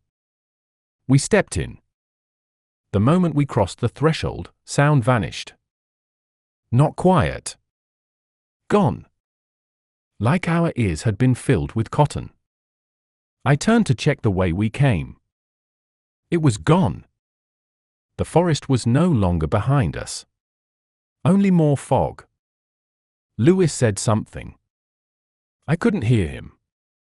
He mouthed it again, keep moving. The corridor narrowed. The ground beneath us wasn't soil anymore. It was stone. Pale, smooth stone. No cracks. No moss. Just a flawless path through the haze. I hated it. It felt man-made. Too straight. Too precise. We walked for minutes. Or hours. There was no sense of time. The light didn't change. Our footsteps didn't echo. I tried to count my own heartbeats, but even they felt muffled. Then, without warning, a door. Freestanding. Wooden. Old. No hinges. No frame. Just there, in the fog. Lewis and I stopped. We stared at it. Then each other. "Do we knock?" I said, mostly joking. Lewis stepped forward. Touched the handle. It turned. The door creaked open. Behind it, the jungle. Real. Bright. Alive. Sunlight streaming through thick canopy. Parrots overhead. A breeze. Actual breeze. It was daytime. Warm. Familiar. Too familiar. We stepped through. And my stomach dropped. It was the same river. The same bank. The same tree where we first pulled ourselves out of the wreck. I could see the broken branch I used as a cane. Lewis fell to his knees. No. No, no, no, no, no. I looked behind us. The door was gone. So was the fog. We hadn't escaped. We'd returned. To before. To the beginning. We sat in silence for a long time. The jungle hummed. Lewis cried without sound. I couldn't move. Couldn't think. All I could feel was the weight of the loop tightening around us. When the sun dipped, I stood. Lewis looked up at me. "Where are you going?" "Back the other way." "There is no other way." "Then we make one." He laughed, bitter and hollow. But he got up. And we walked. Away from the river. Away from the wreck. Through brush we'd already passed. Past trees that had already scarred us. Step by step. We walked until night fell. And the fog returned. But this time, it didn't offer a door. Just shapes in the mist. Tall. Still. Watching. Chapter 12, Inside the Skin. The fog didn't lift with the sunrise. It simply became the air. It wound between the trees and into the ground.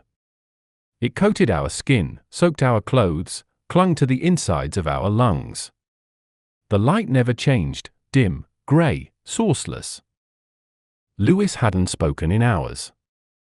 He walked behind me like a ghost tethered to the same path, eyes open but distant. The wound on his leg had stopped oozing, but the skin around it had turned purple-green, veined with something that didn't look like blood. It was early morning, or maybe afternoon. The concept of time had lost its bite. We hadn't eaten in 2 days. We hadn't seen another living animal in 3. Just trees. Just fog. Just that feeling, the pressure of something enormous watching without eyes. Around midday, the jungle changed again. It started with the trees. They didn't bend or sway, they breathed. That's the only word I have for it. The bark pulsed. Not fast. Not obvious. But steady. In and out, in and out. Like each trunk held a lung just beneath its rings. I reached out and touched one. Warm. Slick. It shuddered beneath my fingers. I recoiled. Lewis didn't even look. Then the ground changed. We stepped into a clearing where the soil gave way to something else, something soft. Not mud. Not moss. Something that sank beneath our feet like damp cloth stretched over a hollow body. It squelched. And with every step, it gave. I crouched and scraped it with the edge of a sharp stone. Beneath the surface, tissue. Wet. Pink. Not a plant. Not a root. Flesh. Lewis stared down at it, lips parted. We're not walking on the jungle anymore. I nodded. We're walking inside it. We pressed forward because there was nowhere else to go. And the jungle let us. The trees thinned, but the fog thickened. The canopy closed tighter. Sound disappeared again, except for a low vibration I could feel in my chest, like standing near a generator or a bass speaker turned too high. Constant. Subsonic. Alive. We passed more of those impossible trees. Their leaves curled in when we passed. Their bark exhaled. One had markings carved into it, deep symbols I couldn't read. Circles. Repeating lines. A spiral that curled inward toward a single dot in the center. Lewis reached out and touched the spiral. The tree whispered. Not aloud. Inside us. I heard a woman's voice, Spanish, but blurred by static, like a radio tuned between frequencies. Lewis pulled his hand away, eyes wide. That was my mother's voice. I didn't speak. Because it had spoken to me too. But not with words. With images. Ben. In the wreckage. Still alive. Calling my name. Crawling through the mud with one arm, the other bent backwards. His face broken, eye half swollen shut. He called for help, again and again, until his voice failed and his mouth just opened and closed like a fish. And then he stopped crawling. Not because he gave up, but because something pulled him backward into the trees. Not an animal. Not a person. Just darkness, with shape. I clutched my chest, breath catching. No, I said. Lewis looked at me. What did it show you? I shook my head. A lie? We didn't talk after that. Talking made it worse. We walked. The jungle closed tighter. The trees pressed together like ribs. The ground underfoot pulsed with every few steps. I no longer questioned whether it was alive. It was. It just hadn't told us what part of it we were inside. By late afternoon, or what we guessed was late, the fog thinned just enough for us to see something ahead. A tree. But different. Massive. Black. Its trunk smooth as obsidian. It rose higher than the others, its crown lost in the canopy above. Lewis stopped beside me. It looks like it doesn't belong here. Nothing does. We approached. Its bark was cool. Dry. A rare texture in a forest so soaked in wetness. At its base was a hollow, a wide opening like the entrance to a cave, big enough to walk into upright. We stared at it. Lewis spoke first. We don't go in. We don't go back either. We stood there for a long time. Then we stepped inside. The air in the hollow was different. Stale. Like something had died inside long ago and the tree hadn't noticed. The walls were lined with carvings, etchings deep into the black bark. Scenes. People. Figures with elongated faces and empty eyes, kneeling before something too large to fit in the frame. Something coiled. I traced one with my fingers. It was warm. And it moved. The wall flexed beneath my hand. Lewis whispered, "There's something ahead." We stepped deeper. The tunnel narrowed, then widened again into a chamber. A circular space, the size of a small room, with no ceiling, just that endless shaft of darkness above. And in the center, a pool. Still. Perfectly round. Its surface reflected nothing. Not us. Not the tree. Just black. Lewis crouched beside it. He didn't touch it. He didn't need to. It rippled anyway. And then, images. Not ours. Not memories. Warnings. Men, starving, hacking at bark with dull machetes. Drinking sap that turned their mouths purple. A woman giving birth alone in the mud, only to hold a still thing with no eyes. And then, a plane. Our plane. Above the forest. Its engine shuddering. Smoke trailing from the wing. Inside, thus. Laughing. Talking. Oblivious. Ben glancing out the window. Then, the sky opened. Not clouds. A mouth. Huge. Unseen. And we fell into it. Not crashed. Devoured. I stepped back from the pool. Lewis looked up at me, pale. We didn't survive the crash. Don't. This is the after. I shook my head. This is the in-between.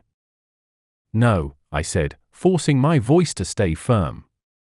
This is real. Then why can't we get out? Because it doesn't want us to. Lewis stood, shaky. Then what does it want? We turned. And the chamber was full of eyes. Hundreds. Opening in the walls, in the bark, in the ceiling above. Watching. Not blinking. Not moving. Just open. The pool began to boil. Lewis screamed. We ran. We didn't stop until the tree was far behind us. Until the bark had turned normal again. Until the fog had thinned enough to breathe. We collapsed beneath a cluster of palms. The jungle around us was silent once more. Not empty. Just waiting. Lewis whispered, "We're not meant to escape." I looked at him. "No," I said. "We're meant to leave something behind." He frowned.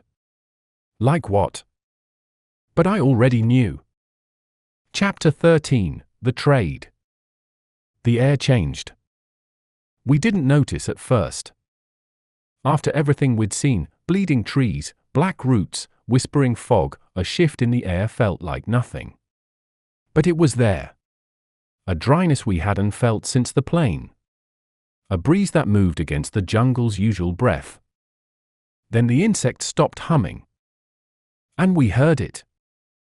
A bell. Distant. Hollow. Like something swaying in wind that didn't exist. Lewis sat up slowly beside me, eyes shadowed, legs swollen to twice its size. "Did you hear that?" I nodded. "That way." We moved. Slowly. No talking. No plan. The jungle didn't fight us this time. Branches stepped aside. The ground was solid again. Dry leaves crunched underfoot like bones.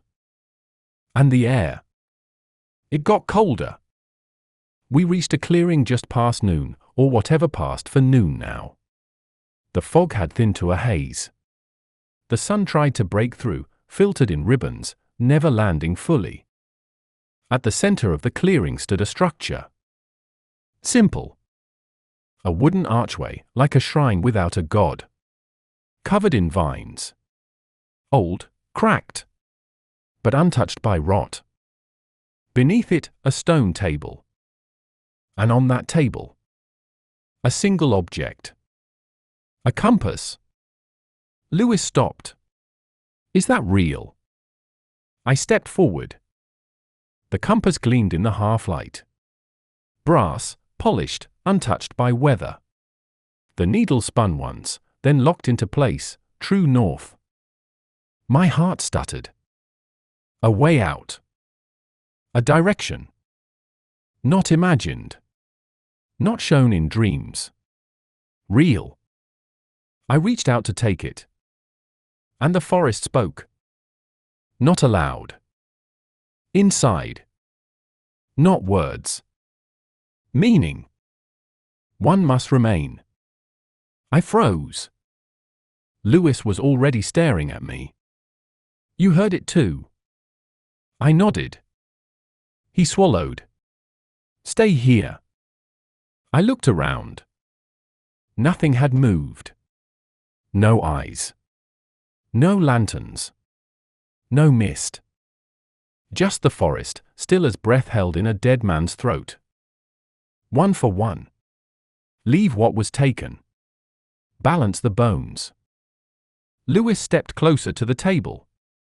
His limp had worsened, his skin now a grey-purple bruise.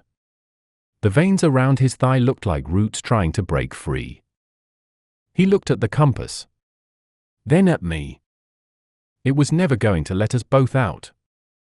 No. But it's letting one of us go. I didn't answer. We sat beside the archway for a while. The forest said nothing more. The needle didn't move. Lewis was the first to speak again.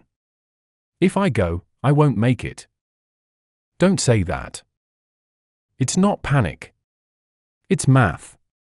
You've seen my leg. I looked down. The skin had split along the knee. Something dark moved beneath it, slow, patient. I don't think it's infection, he said. I think it's the jungle. I didn't argue. Maybe that's why it wants me to stay, he added, quieter now. You don't owe it anything. I don't think it's about debt. Then what? Symmetry. The bell sounded again. Closer. It came from every direction. No wind. Just the bell. And then, just behind the trees, a shape. Tall. Human. No face. Wrapped in something like moss, arms too long, hands dragging the ground. It didn't move closer. Just stood at the edge of the trees, swaying. Watching. Lewis turned to me. He was pale. Sweating. His breath rattled. I'm not scared of dying anymore. I swallowed. Don't. But I'm scared of you dying. I looked at him. He meant it. Not as a gesture. Not as a sacrifice. Just truth. And it broke something in me. I stood. Walked to the table. The compass still pointed north. I picked it up. And the forest screamed. Not aloud. Inside. A pressure. A vibration. A wave of something old and angry and hungry. Lewis clutched his head, groaning. I dropped the compass. The pressure eased. One for one. The meaning came again. Sharper now. You do not leave without leaving something behind. And I understood. Not just someone. Something. Not just a trade. A wound. Lewis coughed blood into the grass. He looked at me. What if it's not me? What do you mean? What if the trade isn't me? You're sick. That's why it. No. I mean. He looked at the compass. Then back at me. It doesn't care what you leave. As long as it's something real. Something deep. The realization hit me like cold water. I looked at the table. At the compass. And I thought about Ben. His voice in the trees. His body in the mud. His name in the dark. You have to let him go, Lewis said. I couldn't answer. I don't know what it showed you, Nico, but I know what it showed me. And he's not here. He's not stuck. He's gone. The pressure returned. Lewis gritted his teeth, clutching his leg. It feeds on grief. That's the trade. Not flesh. Memory. I stepped forward. The compass vibrated on the table now. The needle spun wildly. The arch above it shivered like a held breath. Lewis grabbed my arm. You have to give it up. All of it. I can't. You have to. I closed my eyes. And I let go. Of Ben's voice. Of his face, blooded and begging. Of the guilt. The wreckage. The blame. I let it burn. I let it bleed out of me like smoke. I let it die. And the jungle felt it. The bell stopped. The pressure snapped like a broken string. The forest sighed. And the compass stilled. North. Lewis let go of my arm. He collapsed to the ground, gasping. I think you did it. I picked up the compass. No scream. No voice. Just direction. We didn't speak much after that. Lewis couldn't walk.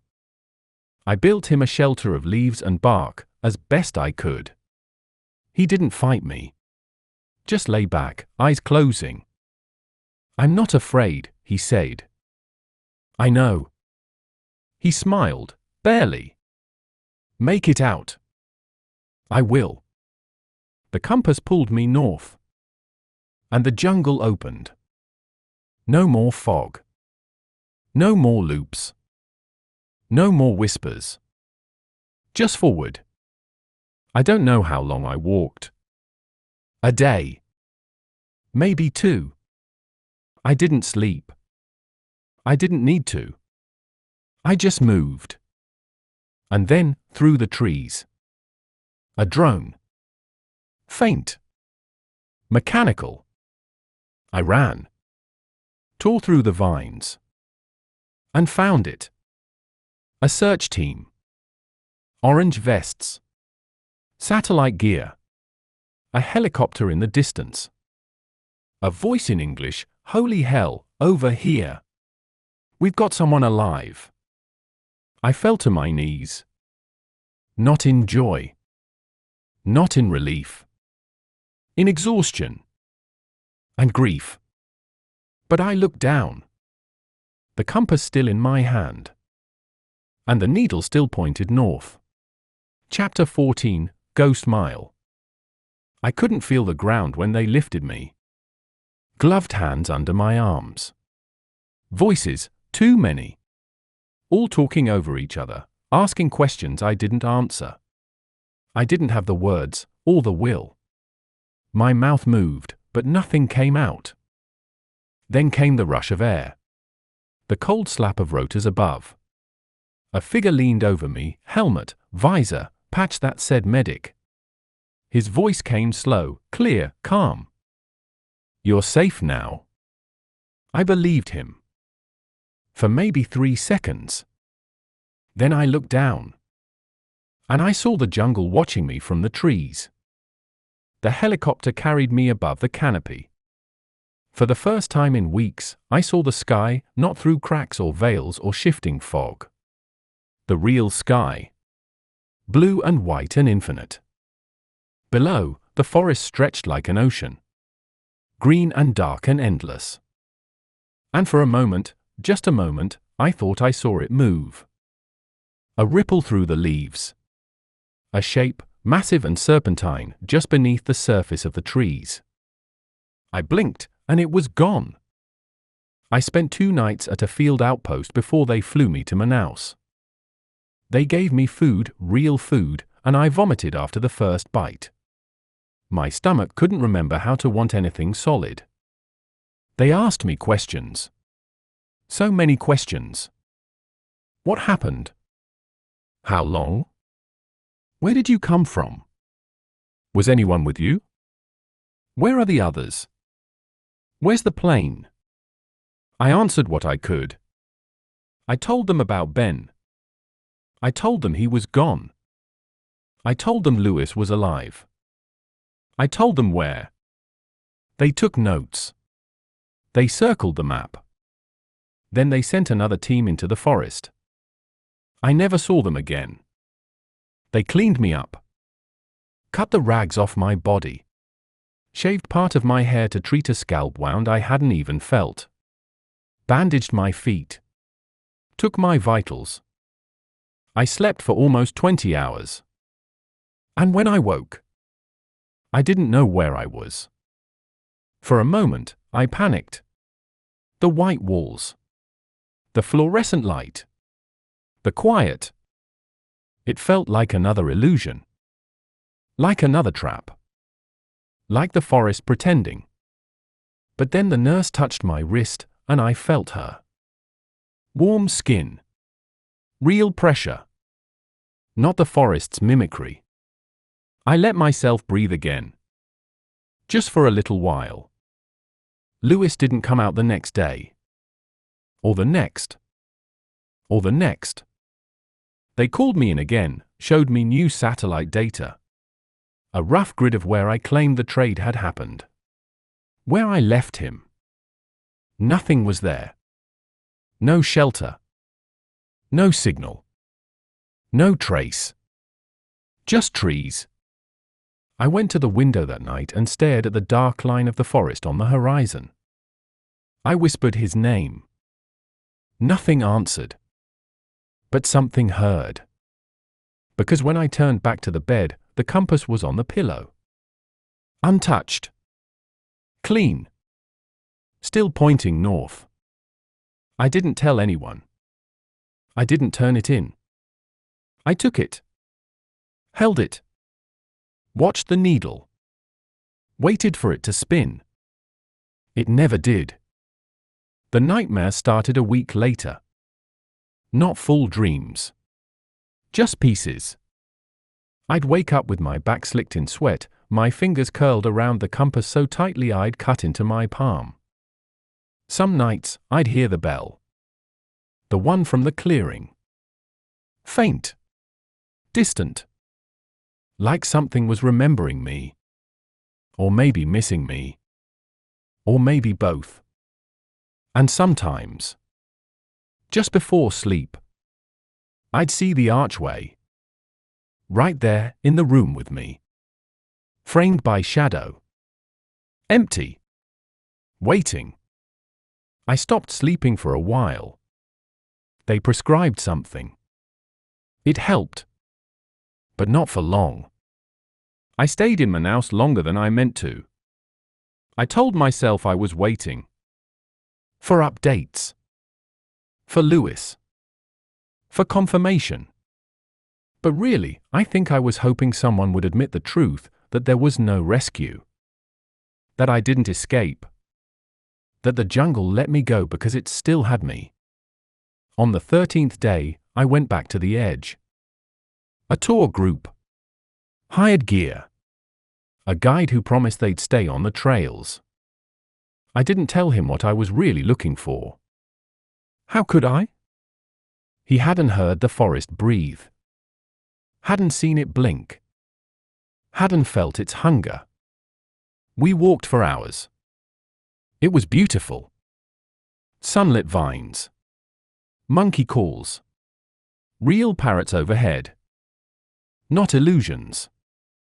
Not memories. Not ghosts. But still, I couldn't stop looking between the trees. For a shape. A flicker. A shimmer of black bark. I didn't find it. But the compass never stopped pointing north. That night, I dreamed of Lewis. He was sitting beneath the shrine arch. Alone. But alive. His leg was gone now, below the knee, but his eyes were calm. He smiled when he saw me. You made it out. I nodded. But did you? He asked. I didn't answer. I woke up with the taste of fog in my throat. They found a body on the 17th day, south of where I told them Lewis had been. It wasn't him. Wrong size. Wrong build. Been dead for months. No ID. But on his wrist, a watch that had stopped at 3:11 p.m. The exact minute our plane went down.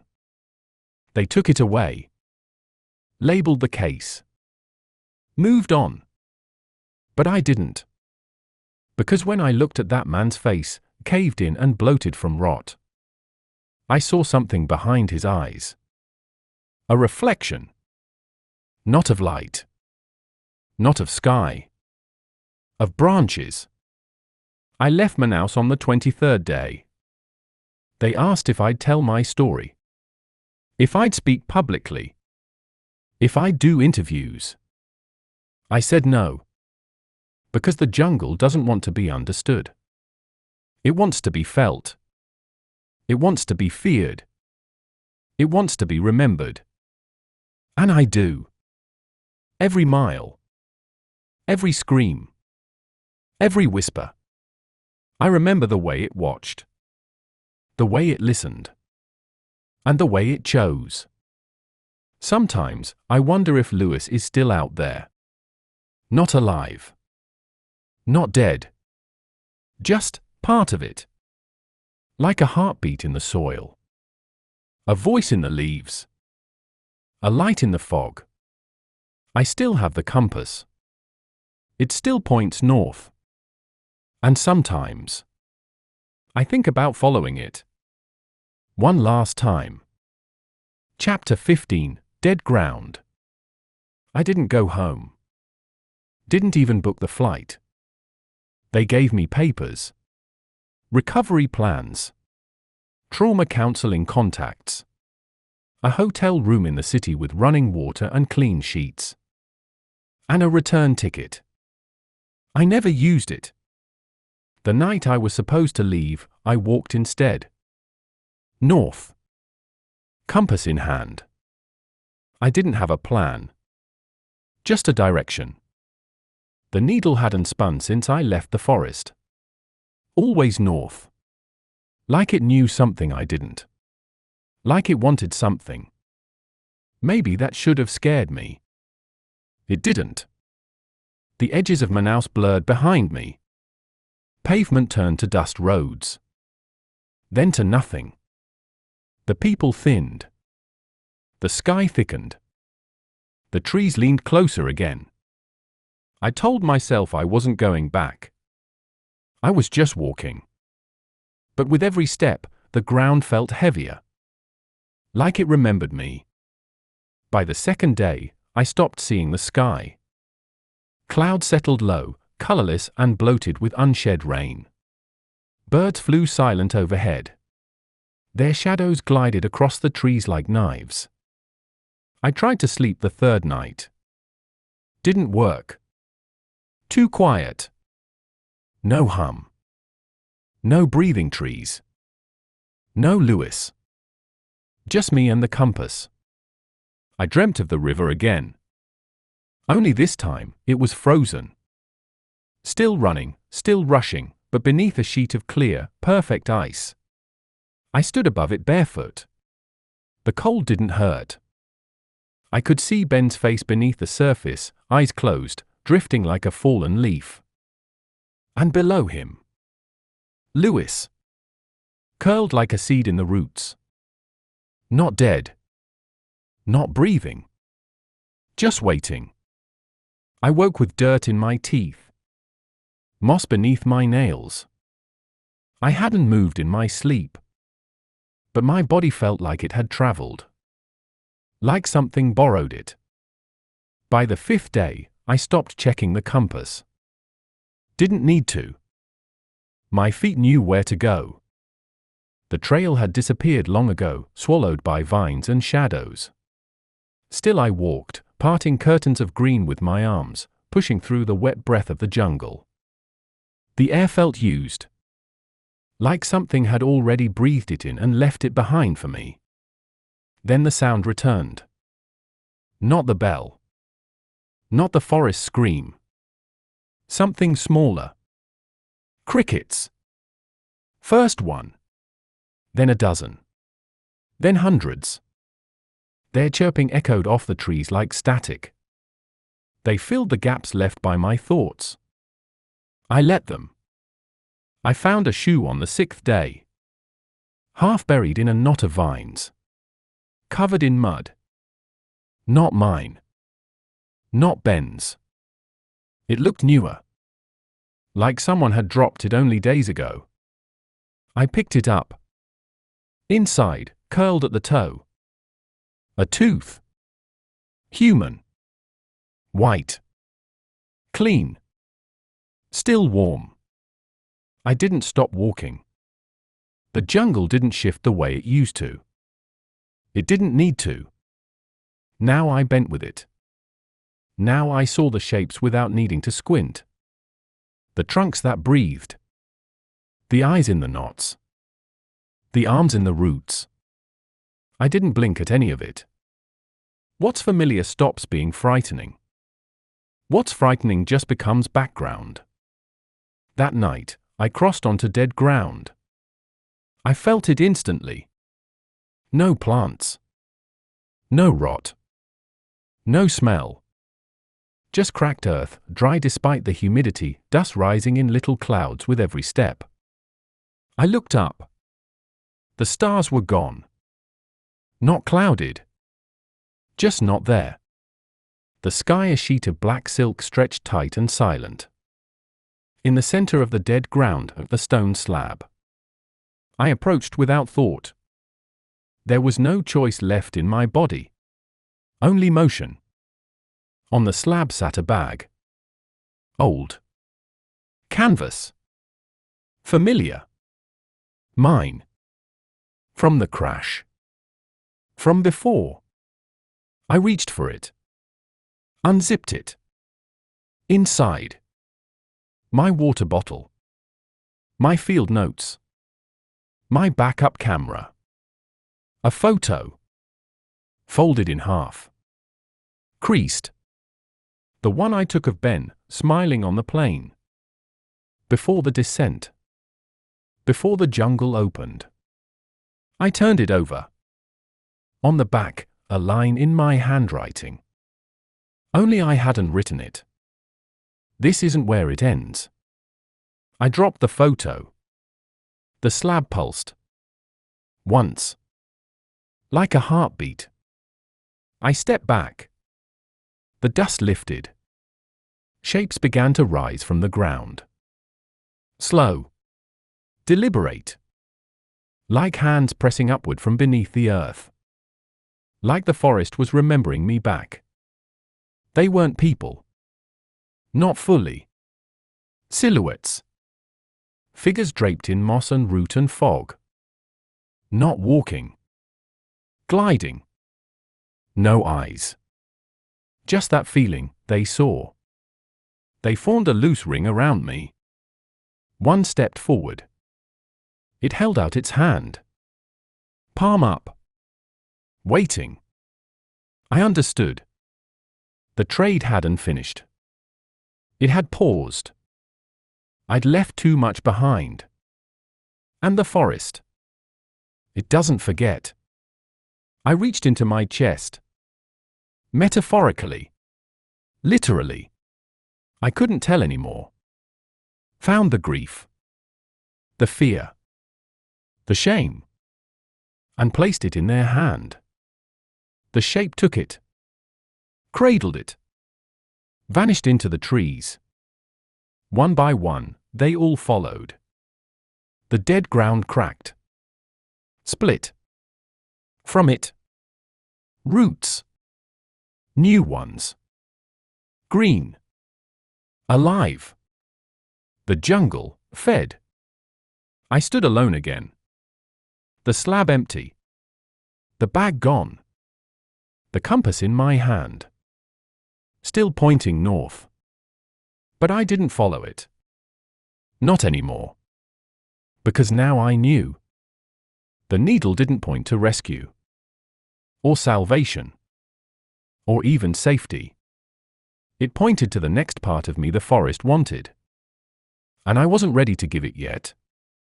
I turned around, took one step south, and for the first time since the crash, the jungle resisted. Chapter 16: Things with No Eyes. The jungle did not want me going south. It showed its displeasure within the first mile. The vines didn't part anymore. They closed, coiled, thorned. They caught my ankles, my wrists, the strap of my bag. Roots lifted where there had been none seconds before. Low branches dipped to eye level like warning fingers. The tree stopped pretending to be just trees. I pushed forward anyway. Not because I thought I could win, but because I knew what waited behind me. It started to rain. Not a drizzle. A wall.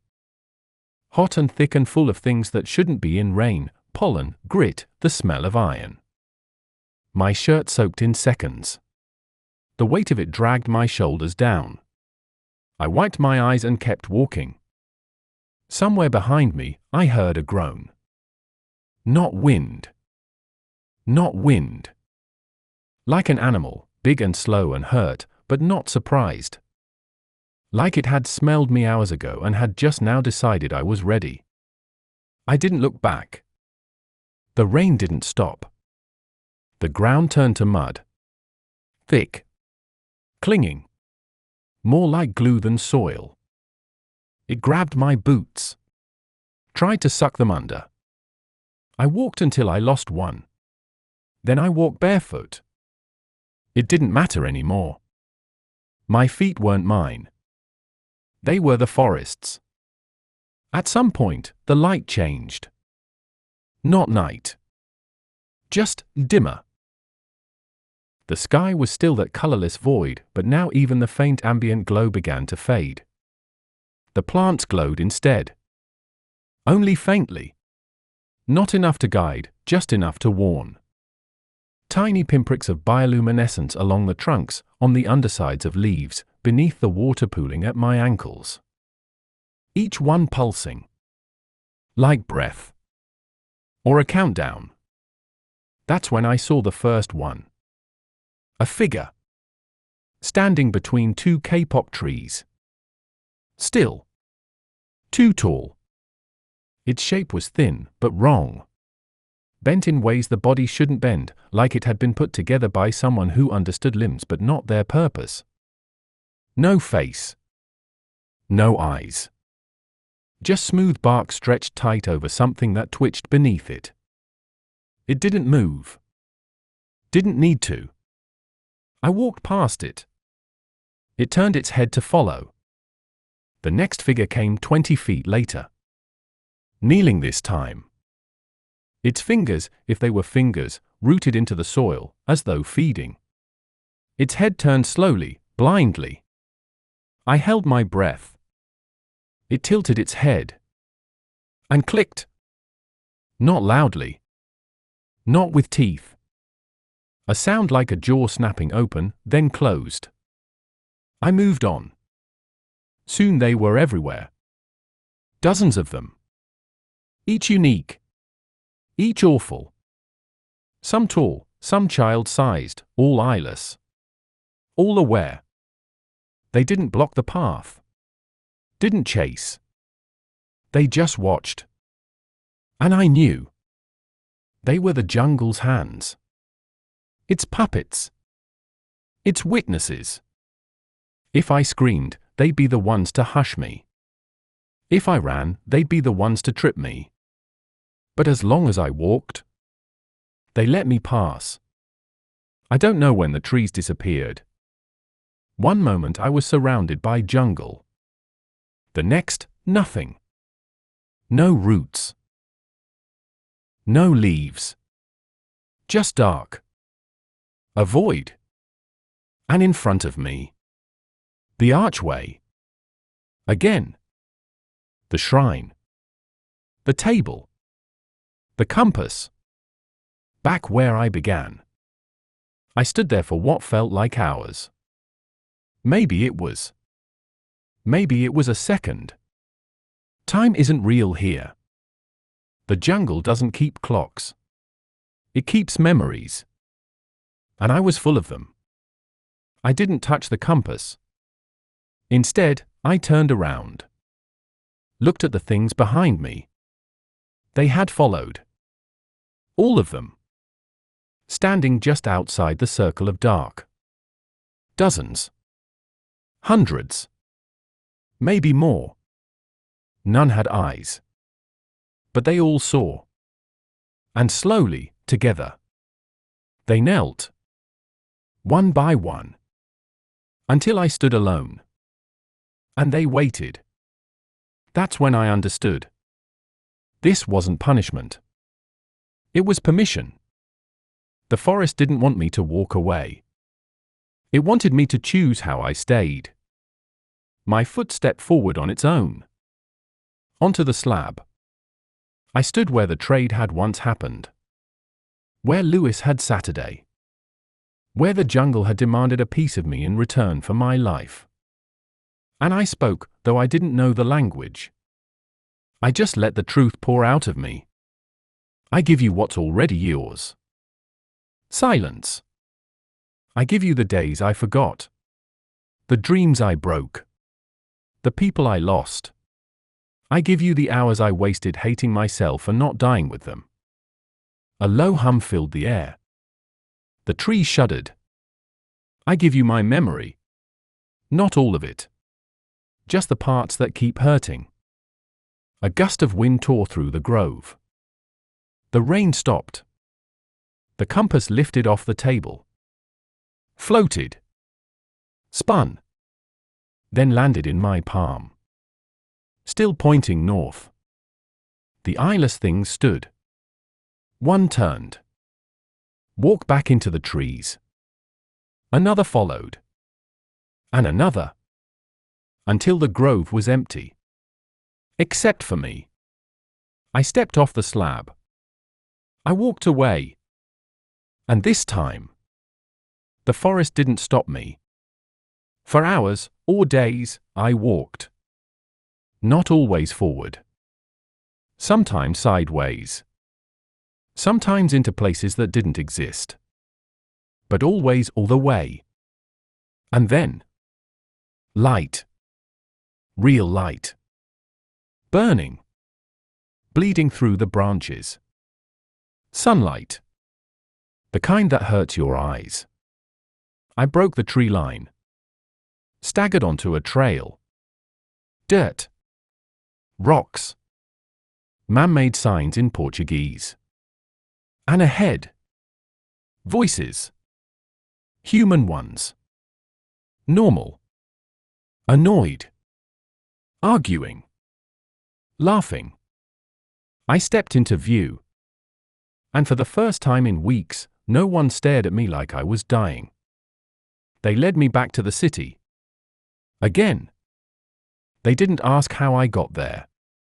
They just assumed I was lucky. And I let them. Because even if I told the truth, I wouldn't believe me either. That night, I sat in a room with a ceiling fan and a bed and a menu for room service. I took out the compass. It spun wildly. Then stopped. Pointing east.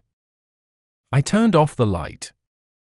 And whispered the name I hadn't spoken since the crash. Lewis. The shadows didn't answer. But the jungle never forgets. And neither do I. Chapter 17, The Long Echo. I didn't know what drew me back. Not really. The compass, maybe. Or the dream that wouldn't die. Or maybe the jungle just allowed me to think it was my decision. That's the thing about the forest, it doesn't take what it wants. It waits until you offer it willingly. And I had. Once. Now it wanted more. I left the hotel before dawn. Didn't pack. Didn't eat. I walked through the wet streets like a ghost, barefoot, dressed in yesterday's sweat. No one stopped me. I must have looked just cracked enough to blend in with the silence of early morning Manaus. The bus took me as far as it could. I didn't ask the driver for help. He looked at the compass once, then never looked at me again. The road ended long before I reached the tree line. And the jungle opened again, softly this time. Like it remembered me. The air changed as soon as I crossed the threshold. Heavier. Still. It didn't resist me this time. Not like before. The vines moved aside. The roots withdrew. It let me in like a house might open its door to a returning sun. And I understood something I hadn't before. It didn't hate me. It had claimed me. The walk took hours. Or minutes.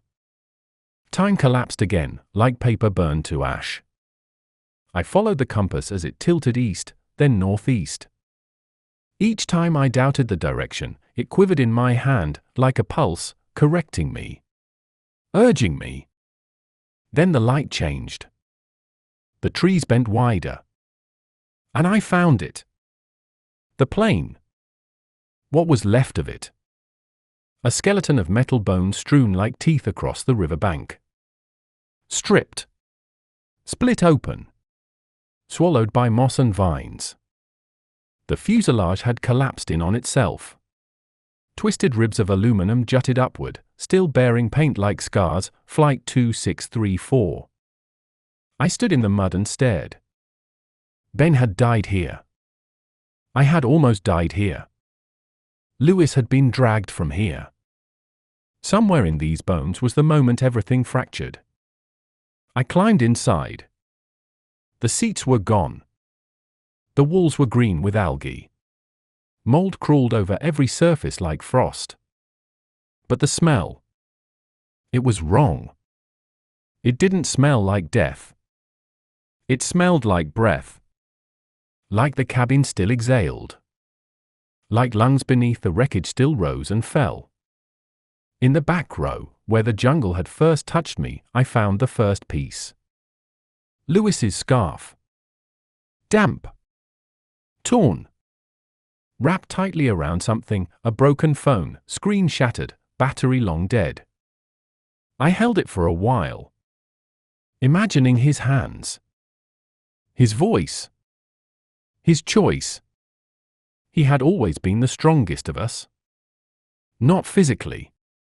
That had been Ben. But Lewis had this stillness, like water that refused to churn even when rocks were thrown in. He had known the jungle would try to keep us. And he had decided that I was the one who'd leave. Even if it meant staying behind forever. I crawled out of the wreckage just before nightfall. The sky bled red over the treetops. The compass pulsed again. But not forward. Not away. It pointed down. To the river. I followed the shore until I found the place where the water ran still. A wide bend. Black and calm. Too quiet. No frogs. No birds. Just reflection. I saw myself in the surface, skin darker from sun, cheeks hollow, eyes older than my years. And standing behind me. A shape. Tall. Still. Familiar. I turned. And saw him. Lewis. Or what remained. He didn't speak. Didn't move. But I knew. The vines curled gently around his legs like roots that had grown from him instead of into him. His skin wasn't skin anymore. It was bark. Alive. Smooth. Breathing. His eyes were gone. But not empty. Inside them, green. Not jungle green. Core green. The color beneath the soil. The color things bleed before they bleed. He watched me. And I spoke. Quietly. I didn't want to leave. He didn't answer. I didn't want to live with it. Still, nothing. But I did. He stepped forward. Not fully. Just enough. The vines didn't pull. They held. Like leashes. Or umbilical cords. I came back, I said. His head tilted. Slightly. You told me once we don't get to choose what survives, I whispered. Only what we carry. He blinked, slow and unnatural. Like the closing of a camera lens. And then I understood. He wasn't angry. He wasn't even Lewis anymore. He was what the forest had made of him. What it kept. What it needed. He had become the echo that never faded. The root that never died. The forest rustled behind him. Not wind. Words. Soft. A breath against my neck. You may leave now. I dropped the compass into the river. It sank without a ripple. Lewis stepped back. Vanished into the trees. Not like a ghost. Not like a memory. Like a seed returning to soil. Like something planted. I turned and walked away. This time, the jungle didn't close behind me. It didn't need to. It knew where I'd be. Because part of me never left. And never would. Chapter 18, What You Carry. I never spoke of Lewis again.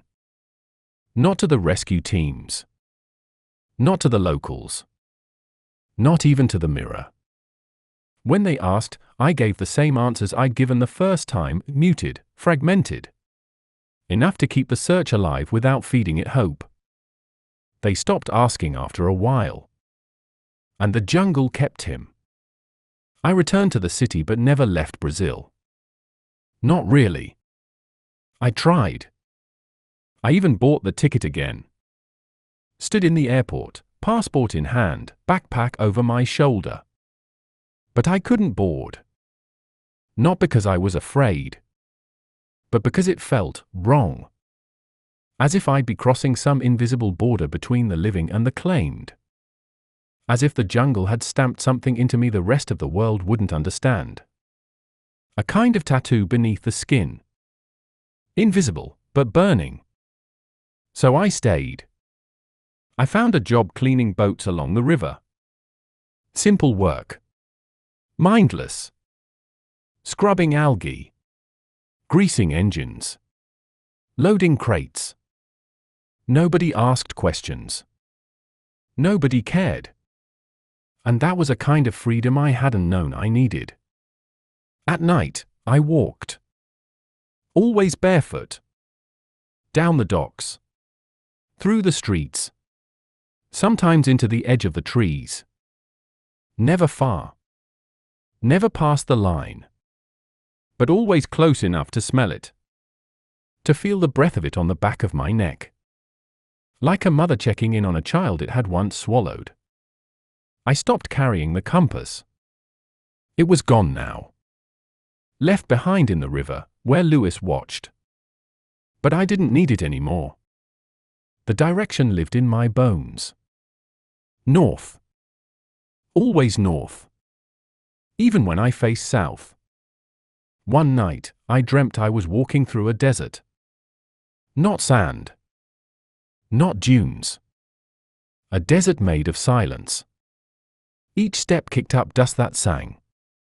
The sky above was black, not from night, but from being empty.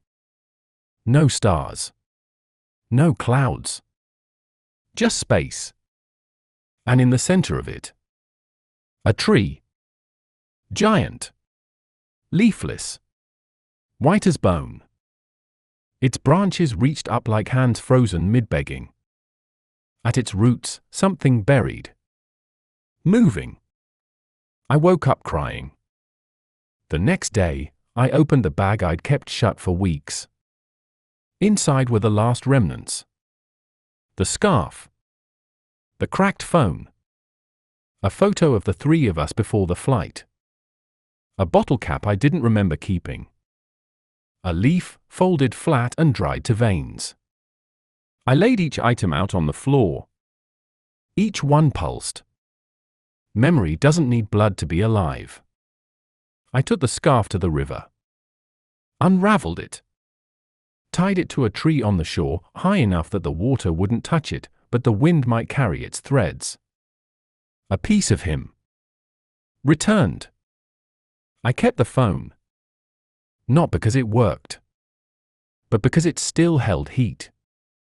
I swear it did. Some nights I'd hold it in the dark, and the glass would feel just warm enough to be impossible. I never charged it. I didn't dare. Whatever lived in it now wasn't electricity. The photo I burned.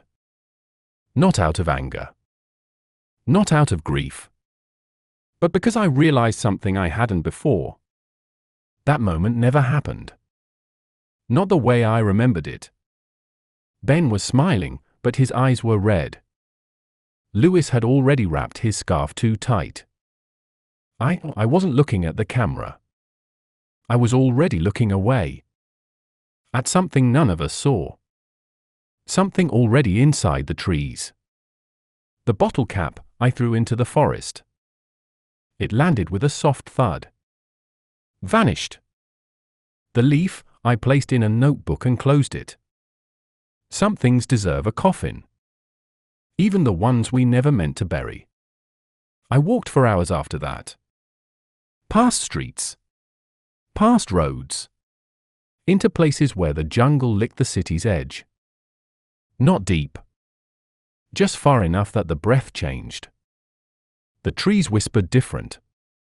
I waited. And when it was ready, the jungle answered. A shape emerged from the dark. Not Lewis. Not a monster. Not anything human. Just a presence. Like a dream walking on legs of vapor. It stopped beside me. We didn't speak. We didn't need to. It had come for what I still carried. And I gave it. Not an object. Not a memory. But a thought. A question I'd kept folded beneath my heart.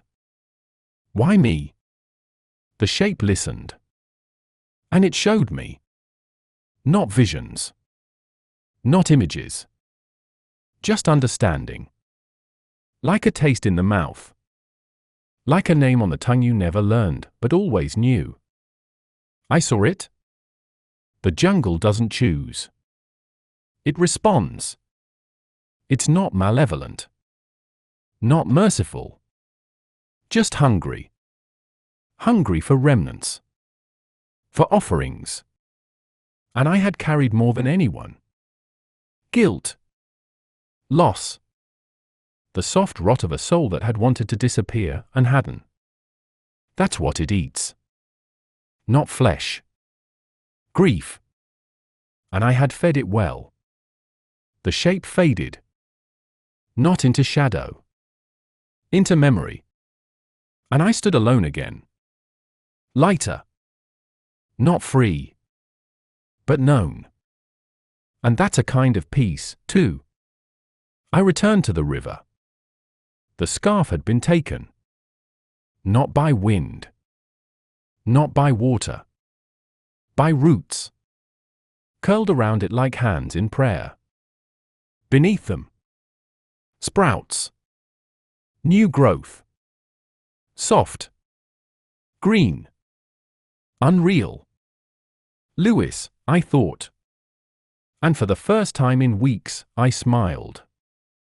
Not because I was okay. But because I understood. He wasn't gone. He wasn't trapped. He had become what he had always been. The strongest part of us. Some nights I still wake in the dark. Sweating. Breath short. Fingers curled.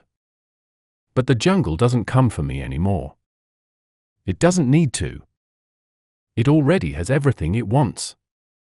And what I carry now is mine. Chapter 19, Beneath the River. I found the trail by accident. At least, that's what I told myself.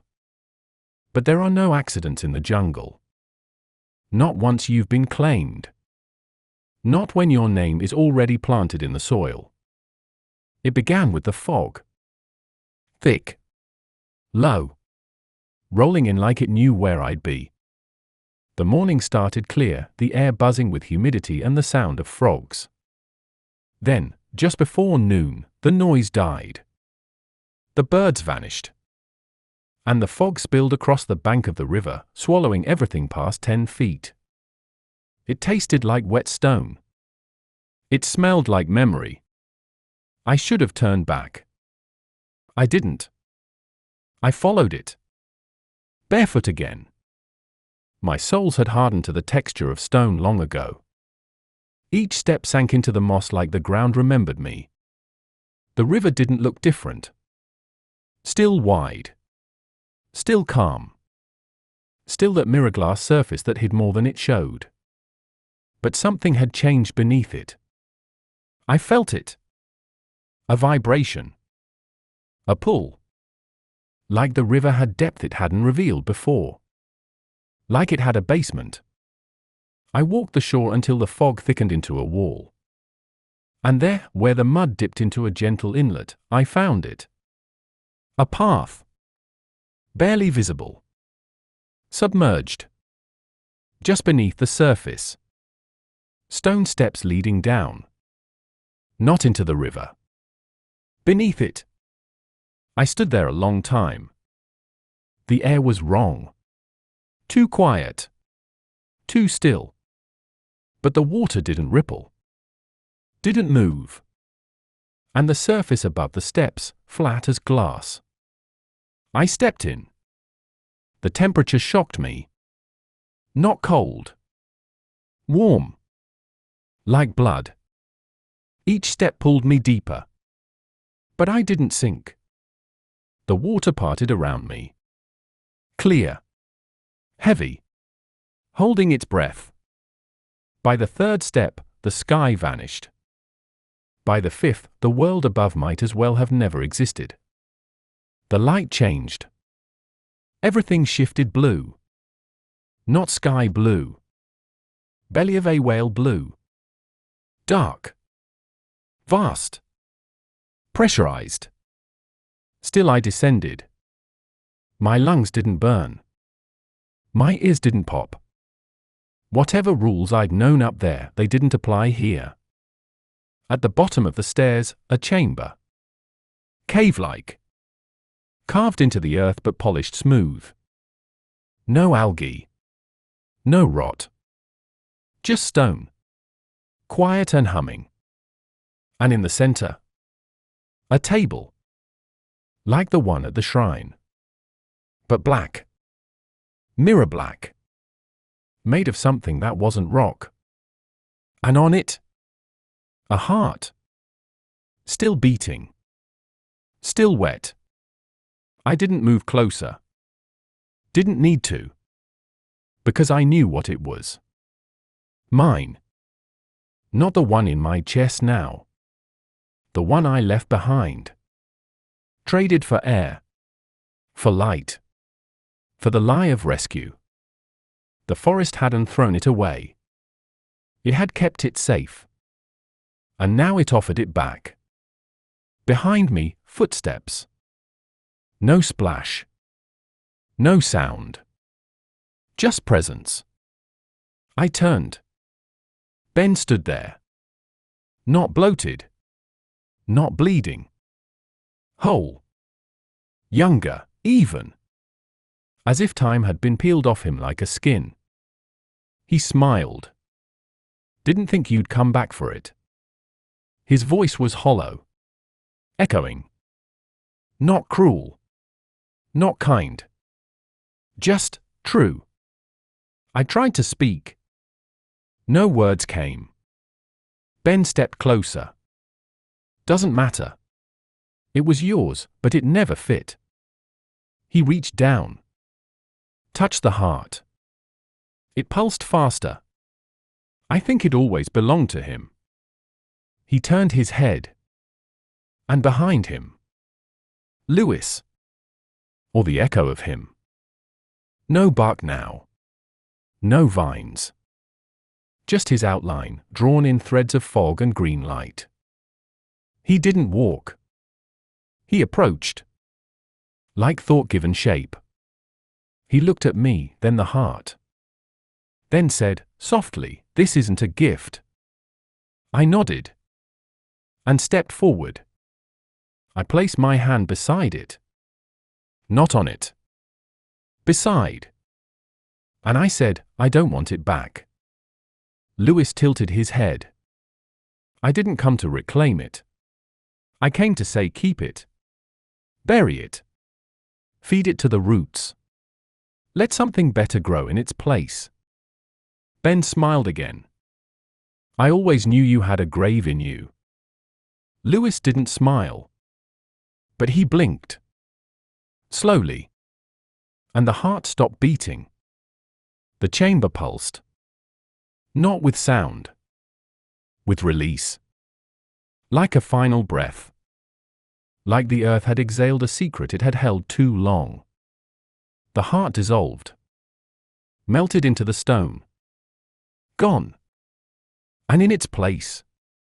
A seed. Small. Simple. Unmoving. Lewis touched it. It vanished. Ben stepped back. And the chamber collapsed. Not violently. Not like a cave-in. Like a set closing after the final scene. Like the end of a memory. And suddenly, I was ascending. Not walking. Lifted. Back through the river. Back into breath. Back into noise. The fog was gone. The sun overhead. The jungle loud with cicadas.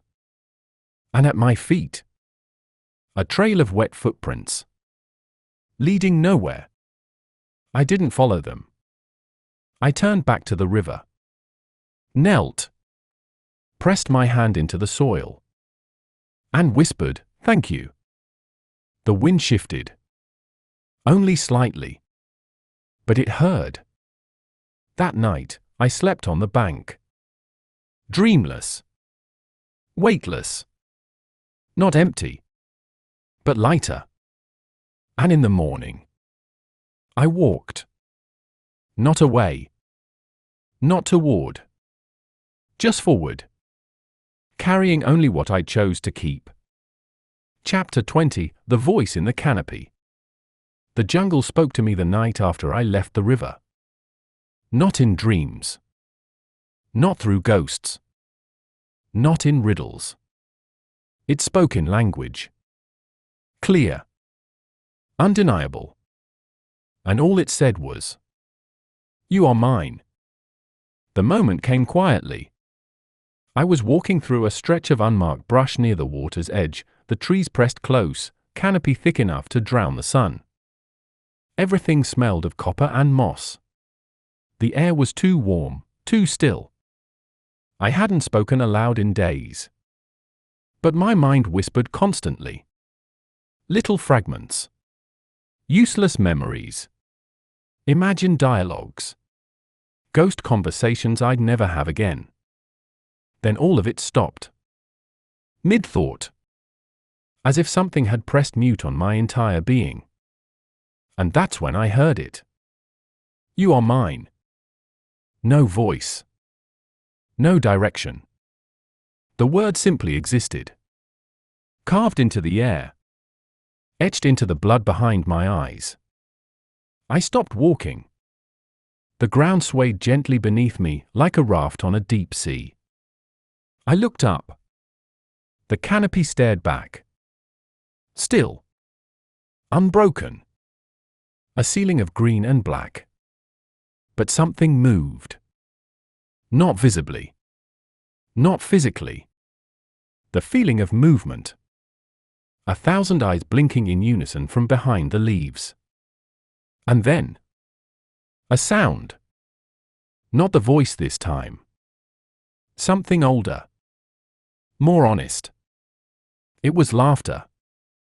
The forest laughed. Not mockery. Not cruelty. Joy? Pure, resonant, ancient joy. The laughter of a thing that had waited a very long time to be heard. It shivered through my spine like a second heartbeat. It didn't stop. It just faded into the leaves. I dropped to my knees. Not in pain. Not in surrender. In awe. I had feared the jungle. Fought it. Escaped it. Returned. Searched. Lost. And now, for the first time, I realized. It had never tried to kill me. Not once. It had fed me. Guided me. Tested me, yes, but not out of hate. Out of necessity. That's the thing about places like this. They don't speak our language because they don't need to. They don't offer gifts. They invite surrender. Not obedience. Not worship. Just the truth of letting go. I stood. The trees shifted around me. Not against me. With me. As though my pulse had synced to theirs. The path ahead was suddenly clear. Roots pulled aside. The ground firm beneath bare feet. A corridor. Wide enough to run. But I didn't run. I walked. Not slowly. Not cautiously. As if returning to a room I once lived in. The corridor led upward. A gentle slope. The light shifted gradually. Not brighter, warmer. Not daylight. Something older than sun. The smell changed too. Not rot. Not damp. Smoke. And something sweet. The canopy opened. And I found myself standing before a platform. High in the trees. Woven entirely from vines, bone, and bark. Impossible. Yet solid. On it, carvings. Etched into every surface. Stories. Memories. I ran my fingers along the lines and saw everything. Ben falling. Lewis whispering. The crash. The hunger. The rescue. My return. My choice. It had all been recorded. The jungle had remembered me into myth. And at the center of the platform, a single, red flower. Unopened. Perfect. Unreal. It pulsed with light. Not glowing. Breathing. Waiting. I didn't know what it would do. I didn't care. I sat beside it. And waited too. The hours passed. The sun dipped behind the treetops. And when night came, the flower opened. Petal by petal. And inside, a single drop of water. Clear. Still. Impossibly cold. I reached out. Touched it. And everything vanished. Not the world. Just the walls I'd built to keep it out. Suddenly I was everywhere. Everywhere I'd been. Everywhere I might go. Every root I'd stepped on. Every insect I'd crushed. Every scream I hadn't let out. All of it. Known. All of it. Forgiven. The jungle didn't want my guilt. It had never asked for pain. It wanted only what was real. And this? This was real. That I belonged. Not to the city. Not to memory. To this. To the soil that never judged. To the branches that never lied. To the world that would take and take and take. And still offer shelter. When I came back to myself, the flower was closed again. The drop of water, gone. My hands were stained red from its petals. But I wasn't afraid. Not anymore. I stood, looked up into the black sky, and whispered, "Okay." The canopy answered. Not with words, but with light. 1,000 tiny fireflies blinked alive across the trees. Not random. In patterns. A shape. A signal. A map. And I followed it. That night, I walked further than I ever had before. I didn't sleep. I didn't stop. The jungle didn't resist. It led. And with every step, I shed something else. Shame. Noise. Grief. Until there was nothing left in me but roots. By morning, I reached a clearing I'd never seen. Circular. Wide. And at the center, a tree. Just one. Ancient. Split by lightning, hollowed by time. Still alive. Inside it, a space big enough for a person. And I understood. I stepped inside. Sat down. Cross-legged. Hands on knees. Eyes closed. Breath steady. Not meditating. Not praying. Listening. And the voice came again. Soft this time. Gentle. Now we begin. Chapter 21, The Green Vein. I don't remember falling asleep inside the hollow tree. But I remember waking. Not in darkness. Not to noise. To warmth.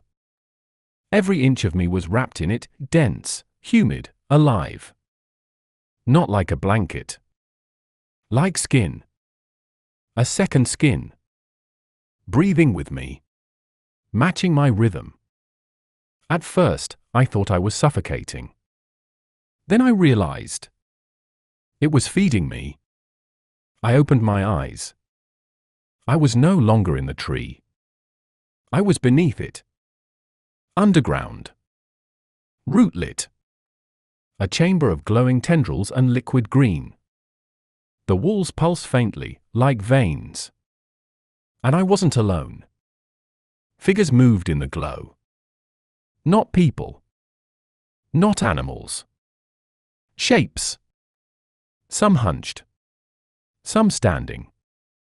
All made of things that shouldn't walk. Lichen. Vine. Moss-strung bones. And bark. But I wasn't afraid. Because I knew them. I had seen them before, scattered along my journey, watching from beneath the leaves. They were not spirits. They were cells. Parts of a body larger than any creature. The jungle didn't speak with a single voice. It was voice. And this chamber? A nerve. A place where the forest listened. Processed. Responded. I stood slowly. The glow shifted with me. The others, if they had names, turned in quiet synchrony. Not to greet. Not to judge. Just to see. One of them approached. Its outline was barely human. Legs like saplings. Torso stitched from fern and flesh. Its face, a mask of rotted wood, split in the center like a blooming flower. And inside that bloom, light. Pale and still. I didn't flinch. The thing reached toward me, placed a hand over my chest. Right where my heart had once been. Where the seed now was. The moment its fingers touched me, I felt it. The jungle's bloodstream. Rushing. Not of blood. Of memory. Of grief. Of hunger. Of joy. Rivers of experience pouring through root and soil. Everything it had ever claimed, it still held. And now I felt them all. Ben's final breath. Lewis's silence. 100 others. 1,000 more. Birds. Insects. Children. Fires. Floods. All of it. Passing through me like sap through bark. And then settling. Quiet. Alive inside my chest. The creature withdrew. No words. Just a nod. A bend of its form. And then it turned. Walked through the wall. Not around. Through. As if the earth welcomed its body. I followed. The soil parted. No footsteps. No resistance. The tunnel didn't feel like a tunnel. It felt like a throat. And I was moving down it like a swallowed truth. Until I came out the other side. And stepped into light. A clearing I had never seen. High above the canopy. Too high. Impossible. Like the jungle had lifted this place from the ground and kept it floating. A wide basin of sky, framed by green walls. And in the center, the green vein. That's what I called it, later. There's no other way to name something like that. A root thick as a train, pulsing with light, arcing from one end of the jungle to the other. Alive. Visible. Unreal. Like seeing a thought inside the brain of the earth. I walked toward it. Not slowly. Not hesitantly. Like I belonged. The moment my hand touched its skin, the pulse changed. Synced. And then I heard everything. Not just the forest. Not just the ghosts. The world. The way mountains breathe. The panic of oceans when they rise too fast. The way birds remember the shape of wind. The grief of glacier. The ache of stars. The taste of iron in the heart of cities. All of it. Rushing through the vein. Through me. I dropped to my knees. Not in pain. Not in awe. Just because there was nothing else to do. There are no instructions for becoming part of something too big to survive. You just let go. And I did. I let go of Ben's face. Of the way the plane split.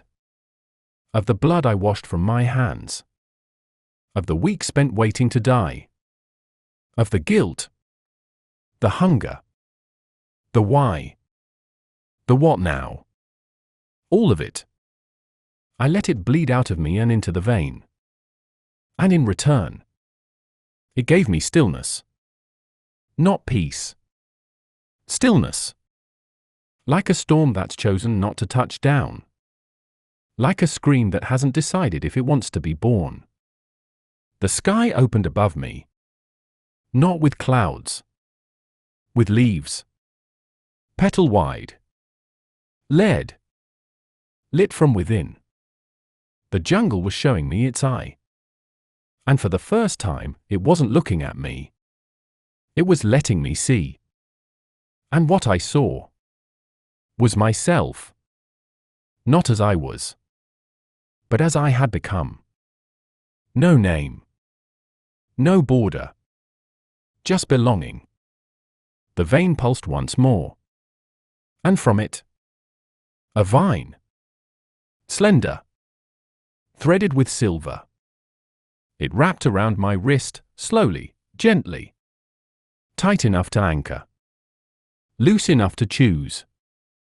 It didn't force. It invited. And I whispered. Not yet.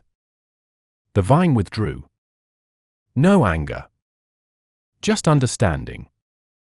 And I felt the path beneath me form. Stones rising from nothing. Not to lead me back, but to lead me forward. To the final place. The place I'd been heading all along. Not rescue. Not return. Release. I stepped onto the stones. The vein pulsed behind me one last time. And the jungle whispered. Go. Chapter 22, The Place Where Names Fade. There's a point in the forest where even the map in your blood goes quiet. It's not a place you reach. It's a place you lose. Yourself. Your questions. Your shape. Your name. And once you step into it, nothing you've carried matters anymore. Not pain. Not memory. Not even survival. I didn't know when I crossed into it. Not exactly. There was no threshold. No marker carved into bark. But the world shifted the way it does when thunder is coming. Heavy. Silent. Charged. Like the ground itself was waiting for something to break. The trail the vein gave me had ended hours earlier. The stone simply stopped. Not at a cliff. Not in a clearing. Just faded. Reabsorbed into the soil. And the path became me. My steps. My breath. My will. The jungle no longer led. It watched. The trees here were different. Pale. Tall. Leafless. They didn't reach for light, they were light. Their bark shimmered, but not like silver. More like memory that had been pressed into wood. And their roots didn't sink, they floated. Wrapped in air. As if the earth had released them, tired of keeping secrets buried. I walked between them like I was stepping through a dream I hadn't earned. The silence here wasn't empty. It was full. So full it bent sound away, made thought feel like an intrusion. Even my own breathing felt too loud. So I stopped. And just listened. I didn't hear words. Or water. Or wind. What I heard was absence. The absence of hunger. The absence of pain. The absence of Lewis. Of Ben. Of me. And in that absence, I understood. This was the place where names fade. Not because they're forgotten, but because they're finished. I kept walking. Not forward. Just deeper. Because here, direction didn't mean anything. You weren't going somewhere. You were leaving everything behind. I passed things I couldn't describe.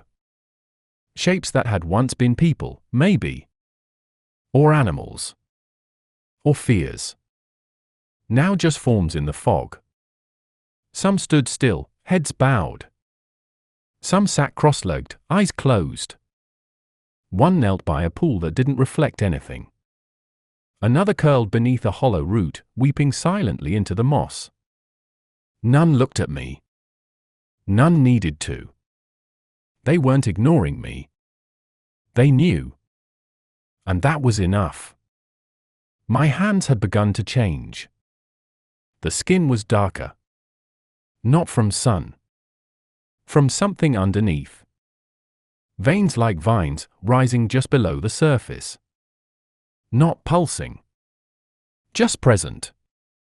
And when I touched a tree as I passed, it responded. A ripple. A heartbeat. And a whisper in my spine. Not in language. In recognition. The jungle was no longer calling me. It was greeting me. As an equal. I stopped at the edge of a ravine. Too wide to jump. Too deep to see the bottom. No bridge. No tree to cross. Just an endless breath between two sides of something I couldn't name. And I knew. This was the last place. Once I crossed this, there would be no coming back. Not even in memory. I knelt. Closed my eyes. Not to pray. Not to ask. Just to pause. To hold myself one more time before letting go. And in the darkness of that pause, a memory surfaced. Soft. Uninvited. Lewis. On the morning we boarded the plane. Laughing at something I'd said. His laugh had always been quiet. But real. Like it didn't need permission. Ben, too, holding his ridiculous orange backpack, swearing he wouldn't lose it again. The three of us, walking toward a sky we thought would never fall. We had been whole once. Not perfect. Not unbroken. But together. And now. I opened my eyes. The ravine was gone. Not bridged. Not crossed. Gone. The world ahead had unfolded like paper. Flat. Still. And waiting. The last tree stood in the center. Unlike the others, it was small. Barely taller than me. Green as breath. Its leaves shimmered with threads of silver. And at its base, a pool. Circular. Silent. It didn't reflect me. It reflected what the jungle saw. I stepped into it. The water was warm. Thick. Not wet. More like presence. It wrapped around my ankles. My knees. My chest. Until I was submerged. And then, there was no air. No sound. No need. Just a single, clear thought that wasn't mine. It is time. And I said nothing. Because I had no voice left to say it with. No self left to carry it. I had become the thing I had walked beside all along. Not prey. Not survivor. Not witness. Part. In the silence of that final place, I didn't vanish. I didn't die. I changed. The way a tree sheds leaves. The way a river forgets the name of every drop it swallows. I stayed there. Long enough to forget what staying meant. And the jungle? The jungle simply breathed. Chapter 23, To be devoured is not to be lost. I thought I would disappear. That was the fear. The quiet one behind all the other ones. Not of dying. Not of pain. But of becoming nothing. Of dissolving into something too vast to recognize myself inside it. But that's not what happened. Not at all. I was devoured. Yes. Swallowed whole by the forest's breath, drawn down into its marrow, sifted into its soil. But I wasn't erased. I was kept. Held. Catalogued. And slowly, reassembled. Not piece by piece. Not memory by memory. But as a shape. A presence. A pattern that could never be unmade. At first, it was disorienting. The way light moved without touching me. The way sound passed through without echoing. I was a silhouette drawn from smoke and roots. But I was aware. Not trapped. Not drifting. Moving without movement. Seeing without eyes. The forest showed me everything. Not in visions. In knowing. I saw the old hunters, the ones whose boots crumbled in the mud half a century ago. I felt their laughter still embedded in the bark of trees where they leaned and smoked. I felt the weight of women who had fled violence and found shelter here, curled against the roots in prayer. I tasted their language. Their fear. Their faith. I saw children born and buried beneath these canopies, their bones feeding the trees that still sing when rain touches their leaves. I was part of it now. Not visitor. Not victim. Not even witness. But memory. And memory doesn't fade. It multiplies. It echoes. It roots. One day, though time no longer meant anything, I felt something new. A pull. Not from above. Not from within. From the edge. Where forest met sky. Where light broke through the trees like guilt. Something approached. And the jungle rippled. Not in fear. In recognition. A group. Small. 2 men. 1 woman. Tired. Lost. Moving too quickly. Speaking too loud. Their bodies foreign. Their feet clumsy. But their eyes? Their eyes remembered. Something inside them had felt this place before. Even if they didn't know it. I watched them from the canopy. Not above them. Among them. Because now, I was the green. I was the breath behind their necks. The whisper behind the wind. The hush before a misstep. One of them stopped. Young. Broad shoulders. Sweat slicked. He turned in place, eyes narrowed. He felt me. Didn't see me. But felt the presence. Like a weight in the air. He touched a tree without realizing. And that tree, me, responded. Gently. A pulse under the bark. Like a greeting. Like a reminder. And for a moment, his shoulders relaxed. He didn't know why. But I did. I could have spoken. Could have bent the vines. Could have guided them. But the jungle was watching. And the jungle does not interfere. Only responds. They moved on. I followed. Part of the trees they passed. The water they drank. The soil they stumbled across. They didn't get far. They didn't need to. Because they were never meant to cross this place. Only to be changed by it. And I watched as they were. Bit by bit. Their anger softened. Their breath slowed.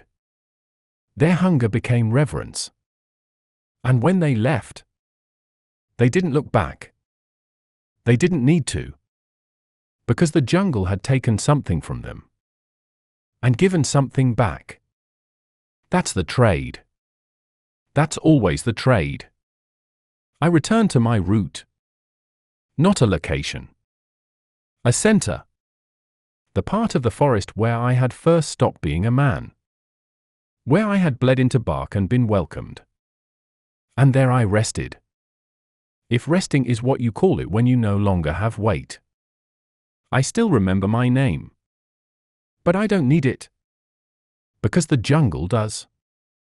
And it whispers it now and then, when the wind bends just right. You are remembered. Ben is here too. Not as he was. But in pieces. Flickers in the rustle of certain leaves. A grin in the twist of a branch. Lewis? Lewis is everywhere. He never resisted. He never needed to. He became part of this place before the rest of us even realized we were inside it. Some spirits need permission. Lewis was always welcome. To be devoured is not to be lost. It is to be replaced. Rewritten. Etched into the veins of something vaster than fear. And I? I am that etching. I am the ghost of every footprint that will ever pass this way again. I am the sigh behind every falling fruit. The hush before every thunderclap. The pause between knowing and remembering. I do not guide. I do not save. I hold. And those who come seeking answers, they do not find them. But they leave different. And that is enough. Chapter 24, The Trees That Knew My Name. They never built a monument for us. No plaques. No headlines. No last broadcast of our names. No one carved anything into stone. But I'm not bitter. Because I was never meant for stone. I was meant for trees. And here, I am remembered perfectly. The jungle doesn't forget. It doesn't preserve in the way museums do, boxed behind glass and silence. It remembers like roots. Quiet. Vast. Unshakable. And underfoot, beneath every wandering traveler, we are still there. Sometimes, a wind will move through the branches and sound like laughter. Sometimes, a bird will echo a voice no longer walking. And once, only once, a boy who wandered too far from his campsite paused beside an old, twisted trunk and whispered, "I feel like something is watching me." He was right. But he wasn't in danger. He was being seen. And what is memory, if not sight that doesn't fade? My name used to belong to just me. Spoken by friends. Written on labels. Signed on forms. But now, it's something more. It's in the cracks of the bark on the southern macebo tree, the one with roots like reaching fingers. It's in the breath between two rainstorms that never quite touch. It's in the pulse of a vine that only flowers once a year, and only at night. And none of those things speak. But they all know. They know me. I don't count days anymore. I don't need to. Time still moves, yes. People still arrive, leave, try, fail. But the jungle does not measure itself by what it loses. Only by what it absorbs. And I was absorbed completely. And nothing taken with love is ever truly gone. Ben is with me. Not as a ghost. As presence. The trees lean when they should crack. The birds go silent a moment before the storm hits. That's Ben. Caution, without fear. Lewis is deeper. In the rhythm of fruit fall. In the way vines climb not toward sun, but where they must go. He was always guided by something more ancient than reason. Me? I am the hush. The one that falls just before you step into the dense green. That tiny pause before the bird call returns. That feeling behind your ribs that says, this place is watching. It is. Because I am. They never found our plane. Pieces, yes. But not the fuselage. Not the wreckage that mattered. Because the jungle took it. Welcomed it. Bent it back into form and use and life. Metal doesn't decay easily, but it can be quieted. You'd be surprised what roots can carry. And now and then, people still come. Some desperate. Some arrogant. Some searching for adventure they don't understand. They come in helicopters, in boats, on foot. And the jungle does what it always does. It tests them. Not cruelly. Not fairly. Just honestly. And those who leave? They leave changed. Not always visibly. But changed. Because the forest shows them themselves. And that is something no map, no guidebook, no compass can prepare you for. If you asked the world, they'd say we were lost. That we vanished in the green. Died. Faded. But here I know the truth. We were found. Not rescued. Not retrieved. Found. In the deepest sense of the word. I remember my old name, yes. But it's not mine alone now. It's shared. Held by the canopy. Sung by the frogs in the hour just before dawn. Etched in the silence between raindrops. It has become part of this place. Just as I have. Just as we all do, if we stay long enough. If you ever come walking through this forest, if you step off the trail just a little too far, and you feel like something is near, don't run. Don't speak. Just listen. You'll hear us. You'll hear me. Not in words. In stillness. In the way the leaves pause mid-fall. In the way your breath holds without reason. And if you listen long enough, you'll feel it. The trees. They still know my name. And now? Maybe they'll learn yours, too. Thank you for joining us on this journey. Until next time, stay safe, stay soft, and keep going.